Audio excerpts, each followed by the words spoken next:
ചില സാങ്കേതിക തടസ്സങ്ങൾ കൊണ്ട് വീഡിയോ കട്ടാവുന്നു, റേഞ്ചിന്റെ പ്രോബ്ലംസ് ഉണ്ട്, കാലാവസ്ഥയുടെ വ്യതിയാനങ്ങൾ കൊണ്ടാണ്. നിങ്ങൾ യാഥാർത്ഥ്യമായി സഹോദരൻ ക്ഷമിക്കുക. നമുക്ക് വീണ്ടും തിരിച്ചു വരാം. അവൻ നമുക്ക് വേണ്ടി തന്റെ പ്രാണനെ വെച്ചു കൊടുത്തതിനാൽ നാം സ്നേഹം എന്തെന്ന് അറിഞ്ഞിരിക്കുന്നു. നാമും സഹോദരന്മാർക്ക് വേണ്ടി പ്രാണനെ വെച്ചു കൊടുക്കേണ്ടതാകുന്നു. യാഥാർത്ഥ്യത്തിൽ ദൈവത്തിന്റെ പുത്രനാകുന്ന ക്രിസ്തുവേശുവിന്റെ മരണത്തിനകത്ത് യാഥാർത്ഥ്യമായി ദൈവത്തിന്റെ സ്നേഹത്തെ കർത്താവായ യേശു പ്രദർശിപ്പിച്ചെങ്കിൽ ദൈവ സ്നേഹത്തെ ലോകത്തിന് വേണ്ടി, മാനവരാശിക്ക് വേണ്ടി, ലോകത്തിന്റെ ജനതയ്ക്ക് വേണ്ടി അവൻ കാൽവറിയിൽ തകർത്ത് തരിപ്പണമാക്കി അവനെ നശിപ്പിച്ചെങ്കിൽ ആ സ്നേഹം ദൈവത്തിന്റെ ആത്മാവ് നമ്മളെ കുറിച്ച് ആഗ്രഹിക്കുന്നത് എന്താണെന്ന് അറിയാമോ? നാമും നമ്മുടെ സഹോദരങ്ങൾക്ക് വേണ്ടി പ്രാണനെ വെച്ച് കൊടുക്കേണ്ടതാകുന്നു. ഈ തലമുറയിൽ ഒറീസയുടെ മണ്ണിൽ ഞങ്ങൾ ഏറ്റവും ബഹുമാനിക്കുന്ന അഭിഷേകത്തിന്റെ തീയായ അസാധാരണമായി ദൈവത്താൽ ഉപയോഗിക്കപ്പെട്ട അഭിഷേകനായിരുന്നു സർ ഗ്രഹാം സ്റ്റേറ്റ്സ്. അദ്ദേഹത്തിന്റെ മക്കളായിരുന്ന തിമോത്തി, ഒരു മകനായിരുന്ന ഫിലിപ്പ്. മൂന്ന് പേർ ഒറീസയുടെ ആത്മമണ്ഡലത്തിൽ എരിഞ്ഞടങ്ങിയപ്പോൾ ലോകത്തിന്റെ മുഴുവൻ ദിശകളും അവരുടെ മുഖത്തിനെതിരെ തിരിഞ്ഞപ്പോൾ ഞങ്ങൾ അന്ന് മനസ്സിലാക്കി ദൈവത്തിന്റെ സ്നേഹത്തിന്റെ ആഴം. അതായിരുന്നു പൗലോസ് പറയുന്നത്, നിങ്ങളുടെ ഉള്ളിൽ ജീവനും ഞങ്ങളുടെ ഉള്ളിൽ മരണവും വ്യാപരിക്കുന്നു. നിങ്ങൾക്ക് ജീവൻ ഉണ്ടാകുവാൻ വേണ്ടി ഞങ്ങളെ തന്നെ മരണത്തിലേൽപ്പിക്കുന്നു. ഈ തലമുറയിൽ യേശു ആഗ്രഹിക്കുന്നത് ഈ തലമുറയുടെ മുൻപിൽ മരണത്തിലേൽപ്പിക്കുവാൻ വിശ്വാസികളിലേക്ക്, ജാതികളിലേക്ക് രക്ഷയെന്തെന്നറിയത്തില്ലാത്ത, യേശുവിന്റെ സ്നേഹം എന്തെന്ന് അറിഞ്ഞിട്ടില്ലാത്ത, ദൈവവും പിതാവായ ദൈവത്തിന്റെ സ്നേഹവും തന്റെ പുത്രനാകുന്ന ക്രിസ്തുവേശുവിന്റെ കരുണ എന്തെന്നറിഞ്ഞിട്ടില്ലാത്ത ഒരു തലമുറയുടെ മുൻപിൽ സഹോദര സഹോദരി, നിങ്ങളെയാണ് പരിശുദ്ധാത്മാവിന് വേണ്ടത്. അവന്റെ സ്നേഹത്തെ പ്രദർശിപ്പിക്കുവാൻ വേണ്ടി, അവന്റെ സ്നേഹത്തെ പ്രദർശിപ്പിക്കുവാൻ വേണ്ടി ബൈബിൾ പറയുന്നു, കാണീൻ ദൈവമക്കൾ എന്ന് വിളിക്കപ്പെടുവാൻ പിതാവ് എത്ര വലിയ സ്നേഹം നമുക്ക് നൽകിയിരിക്കുന്നു. ദൈവമക്കളെന്ന് അഭിമാനിക്കുന്നവരാണ്, ദൈവമക്കളെന്ന് നമ്മൾ പ്രശംസിക്കുന്നവരാണ്, ദൈവത്തിന്റെ മക്കളെന്ന് അനുമാനിക്കുന്നവരും പ്രശംസയിൽ കൂടെ ഓരോ ദിവസവും ജീവിക്കുന്നവരാണ് നാം. പക്ഷെ യാഥാർത്ഥ്യമായി ദൈവത്തിന്റെ സ്നേഹത്തെ നമ്മളായിരിക്കുന്ന സ്ഥലത്ത് നമുക്ക് പ്രദർശിപ്പിക്കാൻ കഴിയുന്നുണ്ടോ? ഒരുപക്ഷെ നിങ്ങൾ സ്കൂളിൽ പഠിക്കുന്ന ഒരു വിദ്യാർത്ഥിയായിരിക്കാം, കോളേജിൽ പഠിക്കുന്ന ഒരു വിദ്യാർത്ഥിയായിരിക്കാം, ഒരുപക്ഷെ നിങ്ങൾ മിനിസ്റ്റർ ചെയ്യുന്ന ഒരു മനുഷ്യനായിരിക്കാം, അസാധാരണമായി ദൈവത്താൽ ഉപയോഗിക്കപ്പെടുന്ന ഒരു ദൈവദാസനായിരിക്കാം. പക്ഷേ പരിശുദ്ധാത്മാവിന് ഇന്ന് പ്രഭാതത്തിൽ നിങ്ങളോട് ചോദിക്കുവാനുള്ള ചോദ്യം, നീ യാഥാർത്ഥ്യമായി ദൈവത്തിന്റെ സ്നേഹമായി തീരുന്നുണ്ടോ? ദൈവത്തിന്റെ സ്വഭാവമായി തീരുന്നുണ്ടോ? ദൈവത്തിന്റെ ഒരു സ്വപ്നമായി തീരുന്നുണ്ടോ? യാഥാർത്ഥ്യമായി പരിശുദ്ധാത്മാവിന് ചോദിക്കുവാനുള്ള ചോദ്യം, നീ എന്റെ സ്വപ്നമായി തീർന്നാൽ, നീ എനിക്ക് വേണ്ടി പ്രദർശനശാലയിൽ നീ എന്റെ സ്നേഹമായി തീർന്നാൽ, മറ്റുള്ളവരിലേക്ക് പകരുവാൻ എനിക്ക് വേണ്ടി മറ്റുള്ളവർ പകർന്നു കൊടുക്കുവാനുള്ള ഒരു ദൈവത്തിന്റെ ശബ്ദമായി തീരുവാൻ തയ്യാറെങ്കിൽ നിന്നിൽ കൂടെ ഞാൻ വലിയ കാര്യങ്ങൾ ചെയ്യുവാൻ പോകുന്നു. നാം സഹോദരന്മാർക്ക് വേണ്ടി തന്റെ പ്രാണനെ വെച്ച് കൊടുത്തതിനാൽ നാം സ്നേഹം എന്തെന്ന് അറിഞ്ഞിരിക്കുന്നു. നമ്പർ 1, നാം സ്നേഹം എന്തെന്ന് യാഥാർത്ഥ്യമായി അറിഞ്ഞിരിക്കുന്നത് അവൻ നമുക്ക് വേണ്ടി പ്രാണനെ വെച്ച് കൊടുത്തതിനാൽ. ലോകത്തിന്റെ മീഡിയാസിൽ അനേക ചരിത്ര പുരുഷന്മാരെ വരച്ചു കാട്ടുന്നെന്ന് പലരും, പക്ഷേ അവർക്കൊന്ന് യാഥാർത്ഥ്യമായി ലോകത്തിലേക്ക് സ്നേഹത്തെ കൊടുക്കുവാൻ കഴിഞ്ഞില്ല, ലോകത്തിലേക്ക് സമാധാനത്തെ കൊടുക്കുവാൻ കഴിഞ്ഞില്ല, ലോകത്തിന് സന്തോഷത്തെ കൊടുക്കുവാൻ കഴിഞ്ഞില്ല, ലോകത്തിന് ക്ഷമയെ കൊടുക്കുവാൻ കഴിഞ്ഞില്ല. ലോകത്തിന് ഒന്നും കൊടുക്കാതെ കഴിഞ്ഞപ്പോൾ ദൈവം തന്റെ പുത്രനെ സ്ത്രീയിൽ നിന്ന് ജനിച്ചവനായി, ന്യായപ്രമാണത്തിൽ കീഴ് ജനിച്ചവനായി ഈ ഭൂമിയിലേക്ക് നിയോഗിച്ചയച്ചത് നിന്നെ പുറത്തെടുക്കുവാൻ വേണ്ടിയായിരുന്നു, നമ്മെ പുറത്തെടുക്കാൻ വേണ്ടിയായിരുന്നു. നമ്മളെ സ്നേഹിച്ച് അടുത്ത കാലഘട്ടത്തിന്റെ പുതപ്പ് നമ്മുടെ മേൽ പകർന്നു തരുവാനായിരുന്നു അവൻ നമുക്ക് വേണ്ടി മരിച്ചത്. അതായിരുന്നു യാഥാർത്ഥ്യത്തിൽ ദൈവത്തിന്റെ സ്നേഹം. ആ സ്നേഹത്തെ പ്രദർശിപ്പിക്കുക. യൗവനക്കാരി, ദൈവത്താൽ ഉപയോഗിക്കപ്പെടുന്ന അഭിഷേകരെ, ദൈവദാസിയെ നമ്മൾ തയ്യാറാണോ? ഇന്ത്യയുടെ മണ്ണിനെ പിടിക്കുവാൻ പരിശുദ്ധാത്മാവ് നിന്നെയാണ് ഒരുക്കിയെടുക്കുവാൻ പോകുന്നത്. 29 സംസ്ഥാനങ്ങളുടെയും തീയിടുവാൻ, ദൈവശക്തിന്റെ ശക്തിയെ പകരുവാൻ പരിശുദ്ധാത്മാവിന് നിങ്ങളെയാണ് വേണ്ടത്. ഈ തലമുറയിൽ അങ്ങനെ അഭിഷേകത്തെ യേശുവിൻ നാമത്തിലേക്ക് സ്വീകരിച്ചാട്ടെ. ദൈവസന്നിധിയിൽ യാഥാർത്ഥ്യമായി പാപത്തിൽ നിന്നും ശാപത്തിൽ നിന്നും പുറത്തെടുക്കുവാൻ ദൈവത്തിന്റെ ആത്മാവ് പറഞ്ഞു. അവൻ നമുക്ക് വേണ്ടി ബലിയായി തീർന്നു, അവൻ നമുക്ക് വേണ്ടി പ്രാണനെ വെച്ചു കൊടുത്തു. അതുകൊണ്ടാണ് എഫെസ്യർക്കെതിരെ ലേഖനത്തിൽ പറയുന്നു, അതിക്രമങ്ങളാലും പാപങ്ങളാലും മരിച്ചവരായിരുന്ന നിങ്ങളെയും അവൻ ഉയർപ്പിച്ചു. അവൻ നിങ്ങൾ മുമ്പ് ഈ കാലത്തിന്റെ കാലഗതിയെയും ആകാശത്തിന്റെ അധികാരത്തിനും അനുസരണക്കേടിന്റെ മക്കളിൽ വ്യാപരിക്കുന്ന ആത്മാവ് അതിന്റെ അധിപതിയായ വിധിയായവരെ അനുസരിച്ച് നടന്നു. അപ്പോൾ ദൈവത്തിന്റെ ആത്മാവ് നമ്മെ നടത്തിയത് പാപത്തിൽ നിന്നും ശാപത്തിൽ നിന്നും ബന്ധനത്തിൽ നിന്നും ദൈവ സ്വാതന്ത്ര്യത്തിനകത്തേക്ക് നമ്മളെ കയറ്റിവിട്ടത് എങ്ങനെയായിരുന്നു? നമ്മൾ മുമ്പേ എങ്ങനെയുള്ളവരായിരുന്നു? വചനം പറയുന്നു, 2-ാം അധ്യായത്തിൽ പറയുന്നു, അതിക്രമങ്ങളാലും പാപങ്ങളാലും മരിച്ചവരായിരുന്നു നമ്മെ അവൻ നമ്മളെ സ്നേഹിച്ചു. അവൻ മുമ്പേ ലോകത്തിന്റെ കാലഗതിയെ അനുസരണക്കേടിന്റെ മക്കൾ വ്യാപരിക്കുന്ന ആത്മാവ് അതിന്റെ അധിപതിയായവരെയും അനുസരിച്ച് നടന്നു. എല്ലാവരും ശ്രദ്ധിച്ച് കേൾക്കുക. എങ്ങനെയാണ് നമ്മൾ നടന്നത്? ആകാശത്തിന്റെ അധികാരം, അനുസരണക്കേടിന്റെ മക്കളിൽ വ്യാപരിക്കുന്ന ആത്മാവ് അതിന്റെ അധിപതിയായവരെയും നിങ്ങൾ അനുസരിച്ച് നടന്നു. അവരുടെ ഇടയിൽ നാം എല്ലാവരും മുമ്പേ നമ്മുടെ ജഡമോഹങ്ങൾ നടന്നു. ജഡത്തിനും മനോവികാരങ്ങൾക്കും ഇഷ്ടം ചെയ്തതുകൊണ്ട് മറ്റുള്ളവരെ പോലെ പ്രകൃതിയാൽ കോപത്തിന്റെ മക്കളായിരുന്നു. 4 ഡിമോണിക്കൽ സ്പിരിറ്റ്സുകളെ അനുസരിച്ച് നടക്കുന്ന ഒരു പ്രകൃതക്കാരായിരുന്നു നമ്മൾ. ഒന്ന്, ആകാശത്തിന്റെ അധികാരം, അനുസരണക്കേടിന്റെ മക്കളിൽ വ്യാപരിക്കുന്ന ആത്മാവ് അതിന്റെ അധിപതിയായവൻ. ദൈവത്തിന്റെ ആത്മാവ് നിങ്ങളോട് ദൂത് പറയുന്നു, ഈ കാലഘട്ടത്തിൽ ഇങ്ങനൊരു മേഖലയിൽ ആത്മാവിനെ കീഴ്പ്പെടാതെ, ദൈവ സാന്നിധ്യത്തെ അറിയാതെ, യേശുവിന്റെ സ്നേഹത്തെ അറിയാതെ, പൈശാചിക ആധിപത്യത്തിനകത്ത് കൂപ്പികൂത്തി കിടന്ന ഒരു തലമുറയെ പുറത്തെടുക്കുവാനായിരുന്നു ദൈവം ഈ ഭൂമിയിലേക്ക് ഇറങ്ങി വന്നത്. അവിടെ പറയുന്നു, കരുണാസമ്പന്നായ ദൈവമോ നമ്മെ സ്നേഹിച്ച മഹാസ്നേഹം നിമിത്തം അതിക്രമങ്ങളാൽ മരിച്ചവരായ നമ്മെ ക്രിസ്തുവിനോട് ജീവിക്കുകയും കൃപയാലത്രേ നമ്മൾ രക്ഷിക്കപ്പെട്ടിരിക്കുന്നത്. അവൻ ക്രിസ്തുവിനോടുകൂടെ അവൻ ക്രിസ്തുവിനോടുകൂടെ നമ്മളെ സ്നേഹിച്ചു. ക്രിസ്തുവിനോടുകൂടെ നമ്മളെ അവൻ വീണ്ടെടുത്തു. പരിശുദ്ധാത്മാവിനെ ഈ തലമുറയിൽ നിങ്ങളോട് പറയുവാനുള്ള ദൂത്, അതിക്രമങ്ങളാൽ പാപങ്ങളാൽ മരിച്ചവനായിരിക്കുന്ന ഒരു സമൂഹത്തെ അവൻ ഈ ലോകത്തിന്റെ കാലഗതി, ഈ ലോകത്തിന്റെ അധികാരം, അനുസരണക്കേടിന്റെ മക്കളിൽ വ്യാപരിക്കുന്ന ആത്മാവിനെ അനുസരിച്ച് നടക്കുന്ന അവൻ ഒരു കൂട്ടം ജനം ഇന്ന് കേരളത്തിൽ താമസിക്കുന്നു, ഒരു കൂട്ടം ജനം ഇന്ന് നോർത്ത് ഇന്ത്യയിൽ താമസിക്കുന്നു, ഒരു കൂട്ടം ജനം ഇന്ന് ഇന്ത്യയിൽ താമസിക്കുന്നു, ഒരു കൂട്ടം ജനം ഇന്ന് രാജ്യങ്ങളിൽ താമസിക്കുന്നു. അവരുടെ മേൽ പകരുവാൻ പരിശുദ്ധാത്മാവിന് നിന്റെ അഭിഷേകമാണ് വേണ്ടത്. അവരുടെ മേൽ പകരുവാൻ നമ്മുടെ മേൽ വ്യാപരിക്കുന്ന ദൈവശക്തിയും ദൈവ സ്നേഹവുമാണ് ദൈവത്തിന് വേണ്ടത്.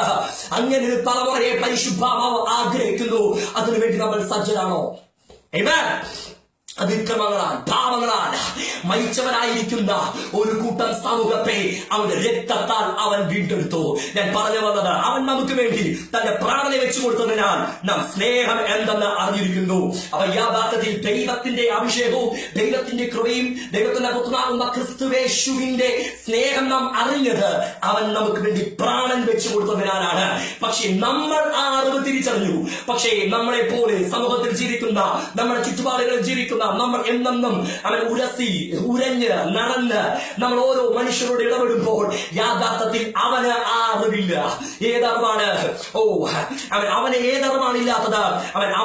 അവൻ നമുക്ക് വേണ്ടി തന്റെ പ്രാണനെ വെച്ചു കൊടുക്കുന്നതിനാൽ നാം സ്നേഹം എന്തെന്ന് അറിഞ്ഞിരിക്കുന്നു. നമ്മൾ യാഥാർത്ഥ്യമായി സ്നേഹമെന്ന് അറിഞ്ഞവരാണ് ദൈവസ്നേഹം. കാരണം അവൻ നമുക്ക് വേണ്ടി പ്രാണനെ വെച്ചു കൊടുത്തു. പക്ഷേ ദൈവസ്നേഹത്തിനും ദൈവ പ്രമാണങ്ങൾക്കും അവൻ ദൈവത്തിന്റെ കൃപയ്ക്കകത്ത് വെളിയിൽ നിൽക്കുന്ന ഒരു മനുഷ്യന് അവൻ യാഥാർത്ഥ്യമായി സ്നേഹം അറിയുവാൻ കഴിയുന്നില്ല, യാഥാർത്ഥ്യമായി പ്രത്യാശ അനുഭവിക്കുവാൻ കഴിയുന്നില്ല, യാഥാർത്ഥ്യമായി ദൈവത്തിന്റെ ശക്തി അവൻ അനുഭവിക്കുവാൻ കഴിയുന്നില്ല. കാരണം എന്താ? അവന് യാഥാർത്ഥ്യമായി അനുഭവിക്കുവാൻ കഴിയാത്തതിന്റെ കാരണം അവന് തിരിച്ചറിഞ്ഞിട്ടില്ല യേശു അവന് വേണ്ടിയാണ് അവൻ പ്രാണനെ വെച്ചു കൊടുക്കുന്നത്. പക്ഷേ ആ പ്രാണനെ വെച്ചു കൊടുത്ത ദൈവ സ്നേഹത്തെ മനസ്സിലാക്കുവാൻ വേണ്ടിയാണ് പരിശുദ്ധാത്മാവ് ഇഷ്ടപ്പെടുന്നു. നിങ്ങളെയാണ് ദൈവത്തിന് വേണ്ടത്, നമ്മുടെ ഓരോരുത്തരെയാണ് ദൈവത്തിന് വേണ്ടത്. അവൻ പ്രാണനെ വെച്ചു കൊടുത്ത ദൈവ സ്നേഹത്തെ പറഞ്ഞു കൊടുക്കുവാൻ, പ്രാണനെ വെച്ചു കൊടുത്ത ദൈവ സ്നേഹത്തെ മറ്റുള്ളവരുടെ മേലിലേക്ക് പകർന്നു കൊടുക്കുവാൻ, പ്രാണനെ വെച്ചു കൊടുത്ത ദൈവ സ്നേഹത്തെ മറ്റുള്ളവരിലേക്ക് നുരയിപ്പിക്കുവാൻ, അവരെ ആ സ്നേഹത്തിലേക്ക് പിടിച്ചുകൊണ്ടുവരുവാൻ പരിശുദ്ധാത്മാവ് നമ്മളെ ഓരോരുത്തരെയും സഹായിക്കുമാറാകട്ടെ. ആമേൻ. ഹല്ലേലൂയ. യോഹന്നാന്റെ ലേഖനം 4-ാം അധ്യായം അതിന്റെ 9-ാം വാക്യത്തിൽ വീണ്ടും പറയുന്നു, ദൈവം തന്നെ ഏകജാതനായ പുത്രനെ നാം അവനായി ജീവിക്കേണ്ടതിന് ലോകത്തിലേക്ക് അയച്ചു എന്നുള്ളതിനാൽ ദൈവത്തിന് നമ്മോടുള്ള സ്നേഹം പ്രത്യക്ഷമായി. ആ വാക്യം ഒന്നുകൂടെ വായിക്കുന്നു. 1 യോഹന്നാന്റെ ലേഖനം അതിന്റെ 4-ാം അധ്യായം 9-ാം വാക്യത്തിൽ വീണ്ടും വായിക്കുന്നു, ദൈവം തന്റെ പുത്രനെ നാം അവനാൽ ജീവിക്കേണ്ടവൻ ലോകത്തിലേക്ക് അയച്ചു എന്നുള്ളതിനാൽ ദൈവത്തിന് നമ്മോടുള്ള സ്നേഹം പ്രത്യക്ഷമായി. പ്രാണനെ നമുക്ക് വേണ്ടി തന്ന യേശു കർത്താവ്, പ്രാണനെ തന്നുകൊണ്ട് നമ്മളെ സ്നേഹിച്ച, ശാപത്തിൽ നിന്നും നമ്മളെ വീണ്ടെടുത്ത യേശു കർത്താവ് നമ്മളോട് പറയുന്ന ദൂത്, ആമേൻ, ദൈവം തന്റെ ഏകജാതനായ പുത്രനെ അവനാൽ ജീവിക്കേണ്ടതിന്. അപ്പൊ ദൈവത്തിന്റെ യാഥാർത്ഥ്യമായ പദവി, പ്രാണനെ തന്ന ഒരു കൂട്ടം മനുഷ്യർ, പ്രാണനെ തന്ന് വിടുവിച്ച, പ്രാണനെ കൊടുത്ത് വീണ്ടെടുക്കപ്പെട്ട, പ്രാണനെ കൊടുത്ത് ദൈവസ്നേഹത്തിലേക്ക് അട്രാക്ട് ചെയ്ത, പ്രാണനെ കൊടുത്ത് ദൈവപ്രവൃത്തിക്കകത്ത് ജീവിക്കുന്ന ഒരു തലമുറ യാഥാർത്ഥ്യമായി എങ്ങനെ ജീവിക്കണം? പരിശുദ്ധാത്മാവ് പറയുന്നു, നാം അവനാൽ ജീവിക്കേണ്ടതിന് ലോകത്തിലേക്ക് അയച്ചു എന്നുള്ളതിനാൽ ദൈവത്തിന് നമ്മോടുള്ള സ്നേഹം പ്രദർശിപ്പിക്കപ്പെട്ടു. അപ്പോൾ രണ്ടാമത് ദൈവത്തിന്റെ സ്നേഹം എങ്ങനെയാണ് പ്രദർശിപ്പിക്കപ്പെടുന്നത്? അവനാൽ ജീവിക്കുക, അവനാൽ ജീവിക്കുക, നാം അവനാൽ ജീവിക്കുക. ഹല്ലേലൂയ. ദൈവം തന്റെ പുത്രനെ നാം അവനാൽ ജീവിക്കേണ്ടതിന് ലോകത്തിലേക്ക് അയച്ചു. ദൈവം തന്റെ പുത്രനെ ക്രിസ്തുവേശുവിനെ ഭൂമിയിലേക്ക് അയച്ചതിന്റെ രണ്ടാമത്തെ ഉദ്ദേശം, ഒന്ന്, അവൻ മരണത്താൽ, അവൻ പാപത്തിന് വേണ്ടി നമുക്ക് വേണ്ടി മരിച്ചു, നമുക്ക് വേണ്ടി ബലിയായി തീർന്നു, നമുക്ക് വേണ്ടി അവൻ സ്വന്തം ജീവൻ വില കൊടുത്തു. എങ്കിൽ രണ്ടാമത് നമ്മൾ ചെയ്യേണ്ടത്, നാം അവനാൽ ജീവിക്കുന്നവരായി തീരുക. ഹേ സഹോദര സഹോദരി, നാം യാഥാർത്ഥ്യമായി അവനാൽ നാം ജീവിക്കുന്നുണ്ടോ? യാഥാർത്ഥ്യമായി ക്രിസ്തുവിന്റെ സ്നേഹത്തെ അവനിൽ നാം വസിക്കുന്നുണ്ടോ?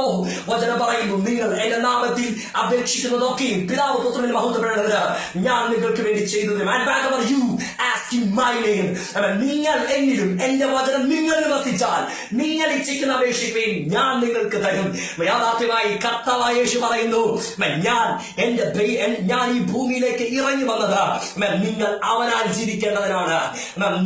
നമ്മൾക്ക് വേണ്ടി ജീവിക്കുവാനല്ല, മറ്റുള്ളവർക്ക് വേണ്ടി ജീവിക്കുവാൻ, മറ്റുള്ളവർക്ക് ജീവൻ വെളിപ്പെടുത്തുവാൻ, മറ്റുള്ളവർക്ക് ക്രിസ്തുവിനെ പരിചയപ്പെടുത്തുവാനാണ് നമ്മൾ യാഥാർത്ഥ്യമായി ജീവിക്കേണ്ടത്. അതുകൊണ്ട് പറയുന്നു, നാം അവനാൽ ജീവിക്കേണ്ടതിന് ലോകത്തിലേക്ക് അയച്ചു എന്നുള്ളതിനാൽ ദൈവത്തിന് നമ്മോടുള്ള സ്നേഹം പ്രത്യക്ഷപ്പെട്ടു. ദൈവത്തിന് എങ്ങനെയാണ് നമ്മുടെ ഉള്ളിൽ സ്നേഹം പ്രത്യക്ഷമായി തീർന്നത്? യാഥാർത്ഥ്യമായി എങ്ങനെയാണ് ദൈവസ്നേഹം പ്രത്യക്ഷതയിലേക്ക് എത്തിയത്? ദൈവത്തിന്റെ വചനം പറയുന്നു, അവൻ ജീവിച്ചതുപോലെ അവനെ അറിഞ്ഞ് ജീവിക്കുവാൻ, അവനിൽ ജീവിക്കുവാൻ, ക്രിസ്തു എന്ന തലയോളം വളരുവാൻ ഇടയായി തീരണമെങ്കിൽ അവനെ നാം അറിയുന്നവരായി തീരട്ടെ, അവനിൽ നാം ഓരോ ദിവസവും ജീവിക്കുന്നവരായി തീരട്ടെ. ഈ തലമുറയിൽ അങ്ങനെ അഭിഷേകത്തെ കൈമാറുവാൻ ആർക്ക് കഴിയും? ഹല്ലേലൂയ. ദൈവത്തിന്റെ വചനത്തിൽ ശക്തമായി പറയുന്നു, ഒന്ന്, അവൻ നമുക്ക് വേണ്ടി മരിക്കുവാൻ വേണ്ടി ഈ ഭൂമിയിലേക്ക് ഇറങ്ങി വന്നു. രണ്ട്, നാം അവനാൽ ജീവിക്കേണ്ടതിന് ലോകത്തിലേക്ക് അവൻ ദൈവത്തിന്റെ പുത്രനാവുന്ന ക്രിസ്തുവിനെ പിതാവായ ദൈവം ഈ ഭൂമിയിലേക്ക് അയച്ചു. ഹല്ലേലൂയ. ആ സ്നേഹത്തിലേക്ക് എത്ര പേർക്ക് ഇന്ന് കടന്നു വരുവാൻ കഴിയും? ആ ദൈവ സ്നേഹത്തിലേക്ക് നമുക്ക് ആഴ്ന്നിറങ്ങുവാൻ കഴിയുമോ? ഇവിടെ ഒരുപക്ഷെ ദാരിദ്ര്യം അനുഭവിക്കുന്നവരുണ്ടായിരിക്കാം, ഒരുപക്ഷെ സമ്പന്നതയുടെ ശ്രേണിയിൽ ജീവിക്കുന്നവരുണ്ടായിരിക്കാം, ആർഭാടങ്ങളിലും സുഖങ്ങളിലും സുഖ സൗകര്യങ്ങൾക്കകത്ത് ജീവിക്കുന്ന ഒരു കൂട്ടം ജനതയെ ഒരുപക്ഷെ നിങ്ങൾക്ക് കാണാൻ കഴിയുമായിരിക്കാം. പക്ഷെ പരിശുദ്ധാത്മാവ് എന്ന് പറയുന്നു, അവരുടെ നടുവിൽ ദൈവ സ്നേഹത്തെ പറഞ്ഞെടുക്കുവാൻ, അവരുടെ നടുവിൽ ദൈവ സ്നേഹത്തെ ഇംപാക്ട് ചെയ്യുവാൻ, അവരുടെ നടുവിൽ കാൽവറിയിൽ തകർക്കപ്പെട്ട യേശുവിന്റെ സ്നേഹത്തെ പറഞ്ഞു കൊടുക്കുവാൻ പരിശുദ്ധാത്മാവിനെ നിങ്ങളെ ഓരോരുത്തരെയാണ് വേണ്ടത്. Amen. Hallelujah. അതിനുവേണ്ടി കർത്താവ് നമ്മളെ ഇടയാക്കുമാറാകട്ടെ. നമ്പർ 3, 1 യോഹന്നാൻ ലേഖനം 4-ാം അധ്യായം അതിന്റെ 10-ാം വാക്യം വീണ്ടും പറയുന്നു, തന്റെ പുത്രനെ നമ്മുടെ പാപങ്ങൾക്ക് പ്രായശ്ചിത്തമാക്കുവാൻ അയച്ചത് തന്നെ സാക്ഷാൽ സ്നേഹമാകുന്നു. മൂന്നാമത് പരിശുദ്ധാത്മാവ് പറയുന്ന സ്നേഹം എന്ന് പറയുന്നത്, തന്റെ പുത്രനെ നമ്മുടെ പാപങ്ങൾക്ക് പ്രായശ്ചിത്തമാക്കുവാൻ അയച്ചത് തന്നെ സാക്ഷാൽ സ്നേഹമാകുന്നു. തന്റെ പുത്രനാകുന്ന ക്രിസ്തുവേശുവിനെ ഈ ഭൂമിയിലേക്ക് അയച്ചത് പ്രായശ്ചിത്തമാകുവാൻ വേണ്ടിയായിരുന്നു. ആർക്കു വേണ്ടി? ഈ തലമുറയിൽ നശിച്ചു പോകുന്ന നമുക്ക് ഓരോരുത്തർക്കും വേണ്ടിയും, തകർക്കപ്പെട്ടു പോകുന്ന നമുക്ക് ഓരോരുത്തർക്കും വേണ്ടിയും ദൈവത്തിന്റെ ആത്മാവ് അയച്ച ഏറ്റവും വലിയ ഉപാധി തന്റെ പുത്രനാകുന്ന യേശു ക്രിസ്തുവിനെ പ്രായശ്ചിത്തമാക്കി മാറ്റുക. ഞാൻ ചെയ്യുന്ന പാപത്തിന് വേണ്ടി ഞാൻ മരിക്കേണ്ട സ്ഥാനത്ത്, എന്റെ പിതാവ് ചെയ്യുന്ന പാപത്തിൽ എന്റെ പിതാവ് മരിച്ചു പോകേണ്ട സ്ഥാനത്ത്, ഞാൻ ചെയ്യുന്ന പാപത്തിനകത്തുനിന്നും എന്നെ രക്ഷിക്കുവാൻ ആർക്കും കഴിയാതെ വന്നപ്പോൾ ഞാൻ മരിച്ചു വീണ് ഞാൻ നരകത്തിന്റെ പാപത്തിന്റെ അടിമയായി തീരേണ്ട സ്ഥാനത്ത് ദൈവം തന്റെ പുത്രനെ ഈ ഭൂമിയിലേക്ക് ഇറക്കി വിട്ടു. എന്തിന്? ഞാൻ എന്ന പാവിയായ മനുഷ്യനെ പുറത്തെടുക്കുവാൻ, ഞാൻ എന്ന മോശമായ മനുഷ്യനെ പുറത്തെടുക്കുവാൻ, ഞാൻ എന്ന അധപതിച്ച സമൂഹത്തിൽ നിന്നും അവൻ വെറുക്കപ്പെട്ട മനുഷ്യനെ പുറത്തെടുക്കുവാൻ യേശുവിന് എന്നെ വിടുവിക്കവേണ്ടി വന്നു. യേശുവിന് എനിക്ക് വേണ്ടി രക്തം തരണം വന്നു. യേശുവിന് എനിക്ക് വേണ്ടി പ്രായച്ചിത്ത മരണം ഏൽക്കവേണ്ടി വന്നു. യേശു കർത്താവ് പ്രായച്ചിത്ത മരണം ഏറ്റവരല്ലെങ്കിൽ ഒരു പൈശാചിക മണ്ഡലങ്ങൾക്കും നിന്നെ തൊടുവാൻ കഴിയത്തില്ല. ഒരുപക്ഷെ നിങ്ങളോർക്കും എന്നെ സ്നേഹിക്കുവാൻ ആരുമില്ല, നിങ്ങളെ സ്നേഹിക്കാൻ നിന്റെ മാതാവില്ല, ഒരുപക്ഷെ നിന്നെ സ്നേഹിക്കുവാൻ നിന്റെ പിതാവിന് കഴിയത്തില്ല, നിന്നെ സ്നേഹിക്കുവാൻ നിന്റെ സ്വന്തക്കാർക്കോ ബന്ധുക്കൾക്കോ ആർക്കും ഒരുപക്ഷെ കഴിയത്തില്ലായിരിക്കാം. ഒരുപക്ഷെ ഞങ്ങളെ കേൾക്കുന്ന ഒരുപക്ഷെ നിങ്ങളിൽ ആൻസൈറ്റിയുടെ സ്പിരിറ്റ് ഒരുപക്ഷെ വർക്ക് ചെയ്യുന്നുണ്ടായിരിക്കാം. നിരാശക്കാലത്തായിരിക്കാം നിങ്ങൾ ജീവിക്കുന്നത്. പൈശാചിക മേഖലകൾക്കകത്ത് ഓരോ ദിവസവും ഞാൻ ജീവിതത്തെ തള്ളി നിൽക്കുന്ന ഒരു മനുഷ്യനായിരിക്കാം നിങ്ങൾ. പക്ഷേ ഇന്ന് പരിശുദ്ധാത്മ പറയുന്നു, തന്റെ പുത്രനെ നമ്മുടെ പാപങ്ങൾക്ക് പ്രായശ്ചിത്തമാക്കുവാൻ അയച്ചത് തന്നെ സാക്ഷാൽ സ്നേഹമാണെങ്കിൽ ദൈവത്തിന്റെ സ്നേഹം പ്രദർശിക്കപ്പെട്ടത് അവൻ കാൽവറിയിലാണ്. അവൻ നിനക്ക് വേണ്ടിയാണ് അവൻ മരിച്ചത്, നിനക്ക് വേണ്ടിയാണ് അവൻ രക്തം തന്നത്, നിനക്ക് വേണ്ടിയാണ് അവൻ രക്തം ഊറ്റിയത്. ലോകത്തിൽ ഒരു സംഘടനകൾക്കോ, ലോകത്തിൽ ഒരു നേതാക്കന്മാർക്കോ, ലോകത്തിന്റെ ഒരു ശ്രേണികൾക്കോ നീ എന്ന മനുഷ്യനെ രക്ഷിക്കുവാൻ കഴിയത്തില്ല, നീ എന്ന മനുഷ്യനെ പുറത്തെടുക്കുവാൻ കഴിയത്തില്ല, നീ എന്ന മനുഷ്യന്റെ പാപത്തെ, നീ എന്ന മനുഷ്യന്റെ ശാപത്തെ പുറത്തെടുക്കുവാൻ കഴിയത്തില്ല. 2016 വർഷങ്ങൾക്ക് മുമ്പ് എനിക്കും നിനക്കും വേണ്ടി കാൽവറിയിൽ പകർക്കപ്പെട്ട യേശു ക്രിസ്തുവിന്റെ രക്തത്തിന് മാത്രമേ നമ്മളെ യാഥാർത്ഥ്യമായി പുറത്തെടുക്കുവാൻ കഴിയത്തുള്ളൂ. ഞങ്ങൾ എപ്പോഴും പ്രസംഗങ്ങൾ പറയുന്ന വേറുണ്ട്, ലോകം കണ്ടതിൽ വെച്ചും ഏറ്റവും വലിയ സുവിശേഷീകരണത്തിന്റെ വിപ്ലവകാരി യേശു ക്രിസ്തുവാണ്. സ്നേഹത്തിന്റെ വിപ്ലവം, സമാധാനത്തിന്റെ വിപ്ലവം, സന്തോഷത്തിന്റെ വിപ്ലവം, ദീർഘക്ഷമയുടെ വിപ്ലവം. ഒരു കരണം തളിക്കുമ്പോൾ മറ്റൊരു കരണം കാണിച്ചു കൊടുക്കുന്ന യാഥാർത്ഥ്യമായ വിപ്ലവം ഉണ്ടെങ്കിൽ അത് നമ്മുടെ കർത്താവായ യേശുവിന്റെ വിപ്ലവത്തിന് മാത്രമേ കഴിയത്തുള്ളൂ. അവന്റെ യാഥാർത്ഥ്യമായ സ്നേഹത്തിന് മാത്രമേ കഴിയത്തുള്ളൂ. വീണ്ടും വായിക്കാം 2 കൊരിന്ത്യർ അതിന്റെ 4-ാം അധ്യായം 7-ാം വാക്യത്തിൽ വീണ്ടും പറയുന്നു, ഞങ്ങൾ സകലവിധത്തിലും കഷ്ടം സഹിക്കുന്നവരെങ്കിലും ഇടുങ്ങിയിരിക്കുന്നില്ല. അപ്പോസ്തലനാകുന്ന പൗലോസ് വീണ്ടും പറയുന്നു, ഞങ്ങൾ സകലവിധത്തിലും കഷ്ടം സഹിക്കുന്നവരെങ്കിലും ഞങ്ങൾ എന്ത് ചെയ്യുന്നില്ല, ഞങ്ങൾ ഇടുങ്ങിയിരിക്കുന്നില്ല. കാരണം ദൈവത്തിന്റെ സ്നേഹം ഞങ്ങളുടെ മേലുണ്ട്, ദൈവത്തിന്റെ കൃപ ഞങ്ങളുടെ മേലുണ്ട്. നീ സകലവിധത്തിലും ഒരുപക്ഷെ കഷ്ടം അനുഭവിക്കുന്ന വ്യക്തിയായിരിക്കാം, ഒരുപക്ഷെ നിരാശക്കകത്ത് ജീവിക്കുന്ന ഒരു വ്യക്തിയായിരിക്കാം. പക്ഷെ പരിശുദ്ധാത്മ പറയുന്നു, ഞങ്ങൾ സകലവിധത്തിലും കഷ്ടം സഹിക്കുന്നവരെങ്കിലും ഞങ്ങൾ നിരാശപ്പെടുന്നില്ല. ഞങ്ങൾ സകലവിധത്തിലും ബുദ്ധിമുട്ടു െങ്കിലും ഞങ്ങൾ നിരാശപ്പെടുന്നില്ല. ഞങ്ങൾ സകലവിധത്തിലും ഉപദ്രവം അനുഭവിക്കുന്നവരെങ്കിലും ഞങ്ങൾ ഉപേക്ഷിക്കപ്പെടുന്നില്ല. കാരണം എന്താ? ക്രിസ്തുവിന്റെ ജീവൻ ഞങ്ങളിൽ വെളിപ്പെടുന്നത്. ക്രിസ്തു നിമിത്തം ഞങ്ങൾ ഞങ്ങളെ തന്നെ മരണത്തിനേൽപ്പിക്കുന്നു. അങ്ങനെ ഞങ്ങളിൽ മരണവും നിങ്ങളിൽ ജീവനും വെളിപ്പെടുന്നു. യാഥാർത്ഥ്യത്തിൽ കർത്താവായ യേശു ആഗ്രഹിക്കുന്ന കാര്യം എന്തെന്ന് പറഞ്ഞാൽ നാമും സഹോദരന്മാർക്ക് വേണ്ടി പ്രാണനെ വെച്ചു കൊടുക്കേണ്ടതാകുന്നു. ദൈവത്തിന്റെ വചനം പറയുന്നു, നാമും സഹോദരങ്ങൾക്ക് വേണ്ടി പ്രാണനെ വെച്ചു കൊടുക്കേണ്ടതാകുന്നു. പട്ടണങ്ങളിൽ സാക്ഷ്യം കൊണ്ടവനായിരുന്നു തിമോഥെയോസ്. അവനെ പുറത്തെടുക്കുവാൻ ആരുമില്ല, അവനെ കാണുവാൻ ആരുമില്ല, അവനെ വളർത്തുവാൻ ആരുമില്ല. പ്രാർത്ഥനയുടെ മുറിയിൽ എന്നെ ദൈവമേ നീ ഉപയോഗിക്കുമെന്ന് പ്രാർത്ഥിച്ചിരുന്ന ഒരു അഭിഷക്തനാകുന്നു തിമോഥെയോസ്. ആ തിമോഥെയോസിനോട് പരിശുദ്ധാത്മ പറഞ്ഞു, ഞാൻ നിന്നെ പുറത്തെടുക്കും. ആ കാലഘട്ടത്തിലായിരുന്നു ദൈവത്തിന്റെ അഭിഷിക്തനാകുന്ന പൗലോസ് അവന്റെ നാട്ടിൽ ചെല്ലുന്നത്. അവന്റെ നാട്ടിൽ ചെല്ലുന്ന പൗലോസിനോട് പരിശുദ്ധാത്മ പറഞ്ഞു, ഇന്ന് തൊട്ട് നിന്റെ കൂടെ തിമോഥെയോസിനെ നീ ചേർക്കണം, നിന്റെ കൂടെ കൊണ്ടുപോകണം. ആരാലും ആശ്രയിക്കുവാനില്ല, ആരാലും സംരക്ഷണമില്ലായിരുന്ന, ആരാലും സ്നേഹം അനുഭവിക്കുവാനില്ലായിരുന്ന, ശുശ്രൂഷയിൽ വളരണമെന്ന് ആഗ്രഹമുണ്ടായിരുന്നു, ശുശ്രൂഷയിൽ പുറത്തു വരണമെന്ന് ആഗ്രഹമുണ്ടായിരുന്നു. പക്ഷെ അതിനകത്തുനിന്നും എനിക്ക് സഹായം ചെയ്യുവാൻ, എന്നെ കരുതുവാൻ ആരുമില്ലെന്ന് ആ മനുഷ്യനോർത്തപ്പോൾ പരിശുദ്ധാത്മ പറഞ്ഞു, എന്റെ മകനാകുന്ന തിമോഥെയോസിനെ പുറത്തെടുക്കണം. ബൈബിൾ വായിക്കുന്നു, അവർ ഒരുമിച്ച് നിന്നിട്ട് ആ ബൈബിളിൽ വീണ്ടും വായനയിൽ അതിനകത്ത് സംസാരിക്കുന്ന ദൂതം എന്ന് ചോദിച്ചാൽ അവർ അനേക സഭകൾ സ്ഥാപിച്ചു, അനേക യഹൂദന്മാരെ മിണ്ടാതാക്കി. സഭ ദിവസേന പെരുകി വിശ്വാസത്തിൽ ഉറച്ചു. ഈ തലമുറയുടെ പക്ഷെ നിന്നെ പുറത്തെടുക്കുവാൻ ആരുമില്ലായിരിക്കാം. ഞങ്ങളെ കേൾക്കുന്ന അഭിഷേകർ, ഇവാഞ്ചലിസ്റ്റുമാർ, പ്രൊഫറ്റ്സ് അടുത്ത കാലഘട്ടത്തിൽ പരിശുദ്ധാത്മാവിനാൽ ഉപയോഗിക്കപ്പെടുവാൻ ആഗ്രഹിക്കുന്ന വ്യക്തികളായിരിക്കാം ഒരുപക്ഷെ നിങ്ങൾ. പരിശുദ്ധാത്മ പറയുന്നു, നിന്നെ പുറത്തെടുക്കുവാൻ ആരുമില്ലായിരിക്കാം. ദൈവത്തിന്റെ ദൂതൻ നിങ്ങളോട് സംസാരിക്കുന്നു. തിമോഥെയോസിനെ ദൈവത്തിന്റെ അഭിഷേകത്തിൽ കർത്താവ് പറഞ്ഞിട്ട് ഒരു പൗലോസിൽ കൂടെ അവനെ ശുശ്രൂഷയിലേക്ക് പരിശുദ്ധാത്മാവ് പൊക്കിയെടുത്തതുപോലെ നിന്നെ പൊക്കിയെടുക്കുവാൻ ദൈവത്തിനൊരു ദിവസമുണ്ട്. ആ ദിവസം ഇന്നാണ്. ആ ദിവസം വരുന്നെന്ന് നിങ്ങൾ വിശ്വസിക്കാൻ തയ്യാറെങ്കിൽ പരിശുദ്ധാത്മ പറയുന്നു അങ്ങനെ ആത്മമണ്ഡലം നിങ്ങളെ അവൻ വെളിപ്പെടുത്തുവാൻ പോകുന്നു. അവൻ രണ്ട് കാര്യങ്ങളാണ് പരിശുദ്ധാത്മാവ് ഇതിനകത്തുൾക്കൂടെ മനസ്സിലാക്കിയത്. ഒന്ന്, നീ അവൻ തിമോത്തിയോസ് ആയി മാറുക. പ്രാർത്ഥനാ മുറിയിലിരിക്കുന്ന അഭിഷക്തരെ, പ്രാർത്ഥനാ മുറിയിലിരിക്കുന്ന ദൈവദാസിയെ, പ്രാർത്ഥനാ മുറിയിലിരിക്കുന്ന ദൈവരാജ്യത്തിന്റെ അസാധാരണമായി ഉപയോഗിക്കപ്പെടുന്ന ദൈവ മനുഷ്യരെ, നിങ്ങളെ പുറത്തെടുക്കുവാൻ ആരുമില്ലെങ്കിൽ പരിശുദ്ധാത്മ പറയുന്നു ഒരു തിമോത്തിയോസിനെ പോലെ നീ പുറത്തു വരും. ഒരു പൗലോസിനാൽ ആകർഷിച്ച് വൻ കാര്യങ്ങൾ ചെയ്തെടുത്തതുപോലെ പരിശുദ്ധാത്മാവ് നിന്നെ ദൈവ സ്നേഹത്തിനകത്തുനിന്നും നിന്നെ ആ കാര്യങ്ങൾ ചെയ്യിപ്പിക്കാൻ പരിശുദ്ധാത്മാവ് വരുത്തും. രണ്ട്, നീ ഒരു പൗലോസായി മാറുക. കാരണം അനേക ചെറുപ്പക്കാരെ, അനേക ശുശ്രൂഷകരെ, അനേക പ്രാർത്ഥനാ മുറിയിൽ ഇരിക്കുന്നവരെ കൈപിടിച്ച് താങ്ങി അവരെ പരിശുദ്ധാത്മാവിനാൽ പൊക്കിയെടുക്കുക. ഈ തലമുറയിൽ അങ്ങനെ അഭിഷേകത്തിന് നിങ്ങൾ കൊതിച്ചാൽ, ഈ തലമുറയിൽ അങ്ങനെ ഒരു ദൈവസ്ഥാനത്തിന് വേണ്ടി നിങ്ങൾ കൊതിച്ചാൽ, ഈ തലമുറയിൽ അങ്ങനെ ഒരു ദൈവപ്രവൃത്തിക്ക് വേണ്ടി നിങ്ങൾ കൊതിച്ചാൽ പരിശുദ്ധാത്മാവ് നമുക്ക് വേണ്ടി അത്ഭുതങ്ങൾ ചെയ്യുവാൻ ഇടവരും. Hallelujah, hallelujah. ദൈവത്തെ ആരും ഒരാളും കണ്ടിട്ടില്ല. നാം അന്യോന്യം സ്നേഹിക്കുന്നുവെങ്കിൽ ദൈവം നമ്മിൽ വസിക്കുന്നു. അവന്റെ സ്നേഹം നമ്മിൽ പികഞ്ഞുമിരിക്കുന്നു. നാം അവനിലും അവൻ നമ്മളിലും വസിക്കുന്നു എന്ന് അവൻ തന്റെ ആത്മാവിനെ തന്നതിനാൽ നാം അറിയുന്നു. അവന്റെ സ്നേഹം നമ്മിൽ തികഞ്ഞും ഇരിക്കുന്നു. നാം അവനിലും അവൻ നമ്മളിലും വസിക്കുന്നു. ദൈവത്തിന്റെ വചനം പറയുന്നു, അവൻ നിങ്ങൾ എന്നിലും എന്റെ വചനം നിങ്ങളിൽ വസിച്ചാൽ നിങ്ങൾ ഇച്ഛിക്കുന്ന അപേക്ഷിക്കുകയും ഞാൻ നിങ്ങൾക്ക് തരും. ദൈവത്തിന്റെ സ്നേഹത്തിൽ വസിക്കുന്നവൻ അവൻ നമ്പർ 1, അവൻ അവനിൽ വസിക്കുക. നമ്പർ 2, അവൻ നമ്മളിൽ വസിക്കുക. ഈ തലമുറയിൽ പരിശുദ്ധാത്മാവിന് പറയുവാനുള്ള ദൂത് യാഥാർത്ഥ്യത്തിൽ സ്നേഹത്തിൽ വസിക്കുന്നവരായി തീരട്ടെ. യാഥാർത്ഥ്യത്തിൽ സ്നേഹത്തിൽ വസിക്കുന്നവൻ ശത്രുക്കളെ സ്നേഹിക്കുന്നവനായിരിക്കും. സ്നേഹത്തിൽ വസിക്കുന്നവൻ മറ്റുള്ളവരോട് ക്ഷമിക്കുന്നവനായിരിക്കും. സ്നേഹത്തിൽ വസിക്കുന്നവൻ അവൻ മറ്റുള്ളവരോട് കരുണ കാണിക്കുന്നവനായിരിക്കും. മനസ്സലിവില്ലാത്ത ഒരു തലമുറയല്ല ഈ കാലഘട്ടത്തിൽ ദൈവത്തിന് വേണ്ടത്.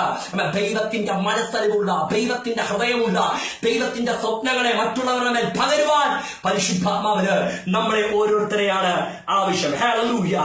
ദൈവത്തിന്റെ വചനം പറയുന്നു, ദൈവത്തിന്റെ സ്നേഹം അവനിൽ എങ്ങനെ വസിക്കും? കുഞ്ഞുങ്ങളെ, നാം വാക്കിനാലും നാവിനാലുമല്ല പ്രവൃത്തിയാലും സത്യത്താലും തന്നെ സ്നേഹിക്കുക. വാക്കിനാലും നാവിനാലും സ്നേഹിക്കുന്ന ഒരു കൂട്ടം ജനത്തെ ഒരുപക്ഷെ നമ്മൾ കാണുന്നുണ്ട്.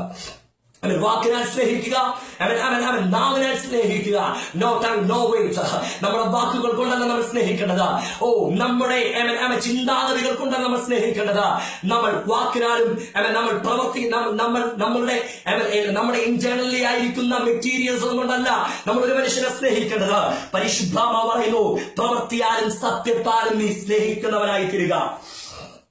പ്രവൃത്തിയാലും സത്യത്താലും നീ സ്നേഹിക്കുന്നവനായി തീരുക. ദൈവത്തിന്റെ വചനത്തിന്റെ അർത്ഥം എന്ന് പറയുന്നത് love is equal to work plus true plus what is equal to love. പ്രവൃത്തിയാലും സത്യത്തിലാലും സ്നേഹിക്കുന്ന ഒരു തലമുറയെ പരിശുദ്ധാത്മാവ് ഇന്ന് ഈ മീറ്റിംഗിനകത്തുനിന്ന് പുറത്തെടുക്കുവാൻ ആഗ്രഹിക്കുന്നു. പ്രവൃത്തിയാലും സത്യത്താലും സ്നേഹിക്കുക. യേശുക്രിസ്തു കാൽവറിയുടെ കൊലമരത്തിൽ നമുക്ക് വേണ്ടി യാഗമായി തീർന്നില്ലായിരുന്നെങ്കിൽ നമ്മൾ യാഥാർത്ഥ്യമായ സ്നേഹം അറിയത്തില്ലായിരുന്നു. യാഥാർത്ഥ്യമായി അതൊരു ദൈവത്തിന്റെ പ്രവൃത്തിയാണ്.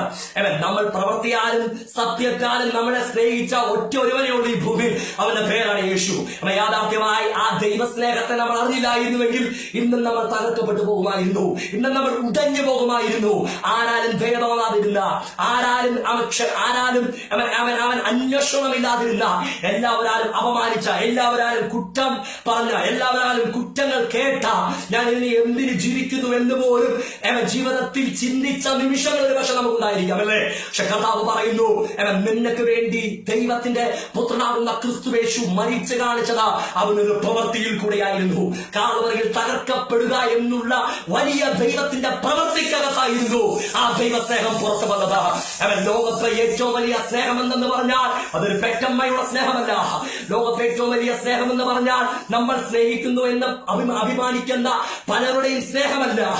നമ്മുടെ പണം കുറഞ്ഞു കഴിയുമ്പോൾ, നമ്മുടെ ദേഹബലം ക്ഷയിച്ചു കഴിയുമ്പോൾ പല സ്നേഹങ്ങളും നമ്മളിൽ നിന്ന് നഷ്ടമാകുന്നത് നമ്മൾ കണ്ടിട്ടുണ്ട്. ഹല്ലേലൂയ. പക്ഷെ പരിശുദ്ധാത്മാവ് പറയുന്നു, നഷ്ടങ്ങളെ ഒരു ലാഭമാക്കുവാൻ ഈ ലോകത്ത് ഒരേ ഒരുവന് മാത്രമേ കഴിയപ്പെടൂ. അവന്റെ പേരത്രേ യേശു ക്രിസ്തു. ആ യേശു ക്രിസ്തുവിനെ മാത്രമേ യാഥാർത്ഥ്യമായി പ്രവർത്തിയാൽ നമ്മളെ സ്നേഹിക്കുവാൻ കഴിയത്തുള്ളൂ. ഞങ്ങളെ ഇപ്പോൾ ലൈവിൽ കാണുന്ന ദൈവദാസന്മാരെ ഒരുപക്ഷെ നിന്നെ സ്നേഹിക്കുവാൻ ഒരുപക്ഷെ ആരും കാണത്തില്ല. നിങ്ങൾ തിരിച്ച് സ്നേഹം പ്രതീക്ഷിച്ചിരുന്ന ഒരു മനുഷ്യർക്ക് പോലും നിങ്ങളെ യാഥാർത്ഥ്യമായി സ്നേഹം തരുവാൻ കഴിഞ്ഞില്ലെങ്കിൽ പരിശുദ്ധാത്മാവ് ഇന്ന് നിങ്ങളോട് നോക്കി ദൂത് പറയുന്നു, അവൻ ആര് നിന്നെ സ്നേഹിച്ചാലും, ആര് നിന്നെ സ്നേഹിച്ചില്ലേലും, ആരെല്ലാം നിന്നെ ഒറ്റപ്പെടുത്തിയാലും ദൈവത്തിന്റെ ദൈവത്തിന്റെ വചനം പറയുന്നു, നിന്നെ ഒറ്റപ്പെടുത്താത്ത ഒരേ ഒരു ദൈവമേ ഈ ഭൂമിയിലുള്ളൂ. അവന്റെ പേരാണ് യേശു ക്രിസ്തു. അവന്റെ സ്നേഹത്തിലേക്ക് ഈ തലമുറയിൽ നിങ്ങൾക്ക് കയറി വരുവാൻ കഴിയുമെങ്കിൽ, അവന്റെ സ്നേഹത്തെ യാഥാർത്ഥ്യമായി പ്രദർശിപ്പിക്കുവാൻ നിങ്ങൾ തയ്യാറാകുമെങ്കിൽ, ദൈവത്തിന് പറയാനുണ്ട്, അത്ഭുതകരമാകുന്ന മണ്ഡലം നിനക്ക് വേണ്ടി ചലിക്കുവാൻ പോകുന്നു. ബൈബിൾ ചരിത്രത്തിൽ പറഞ്ഞാൽ ദാവീദ് യാഥാർത്ഥ്യമായി രാജകൊട്ടാരത്തിന്റെ സുഖത്തിലേക്ക് കടന്നു വന്നവൻ, അഭിഷേകത്തിന്റെ ശക്തി വീണവനായിരുന്നു ദാവീദ്.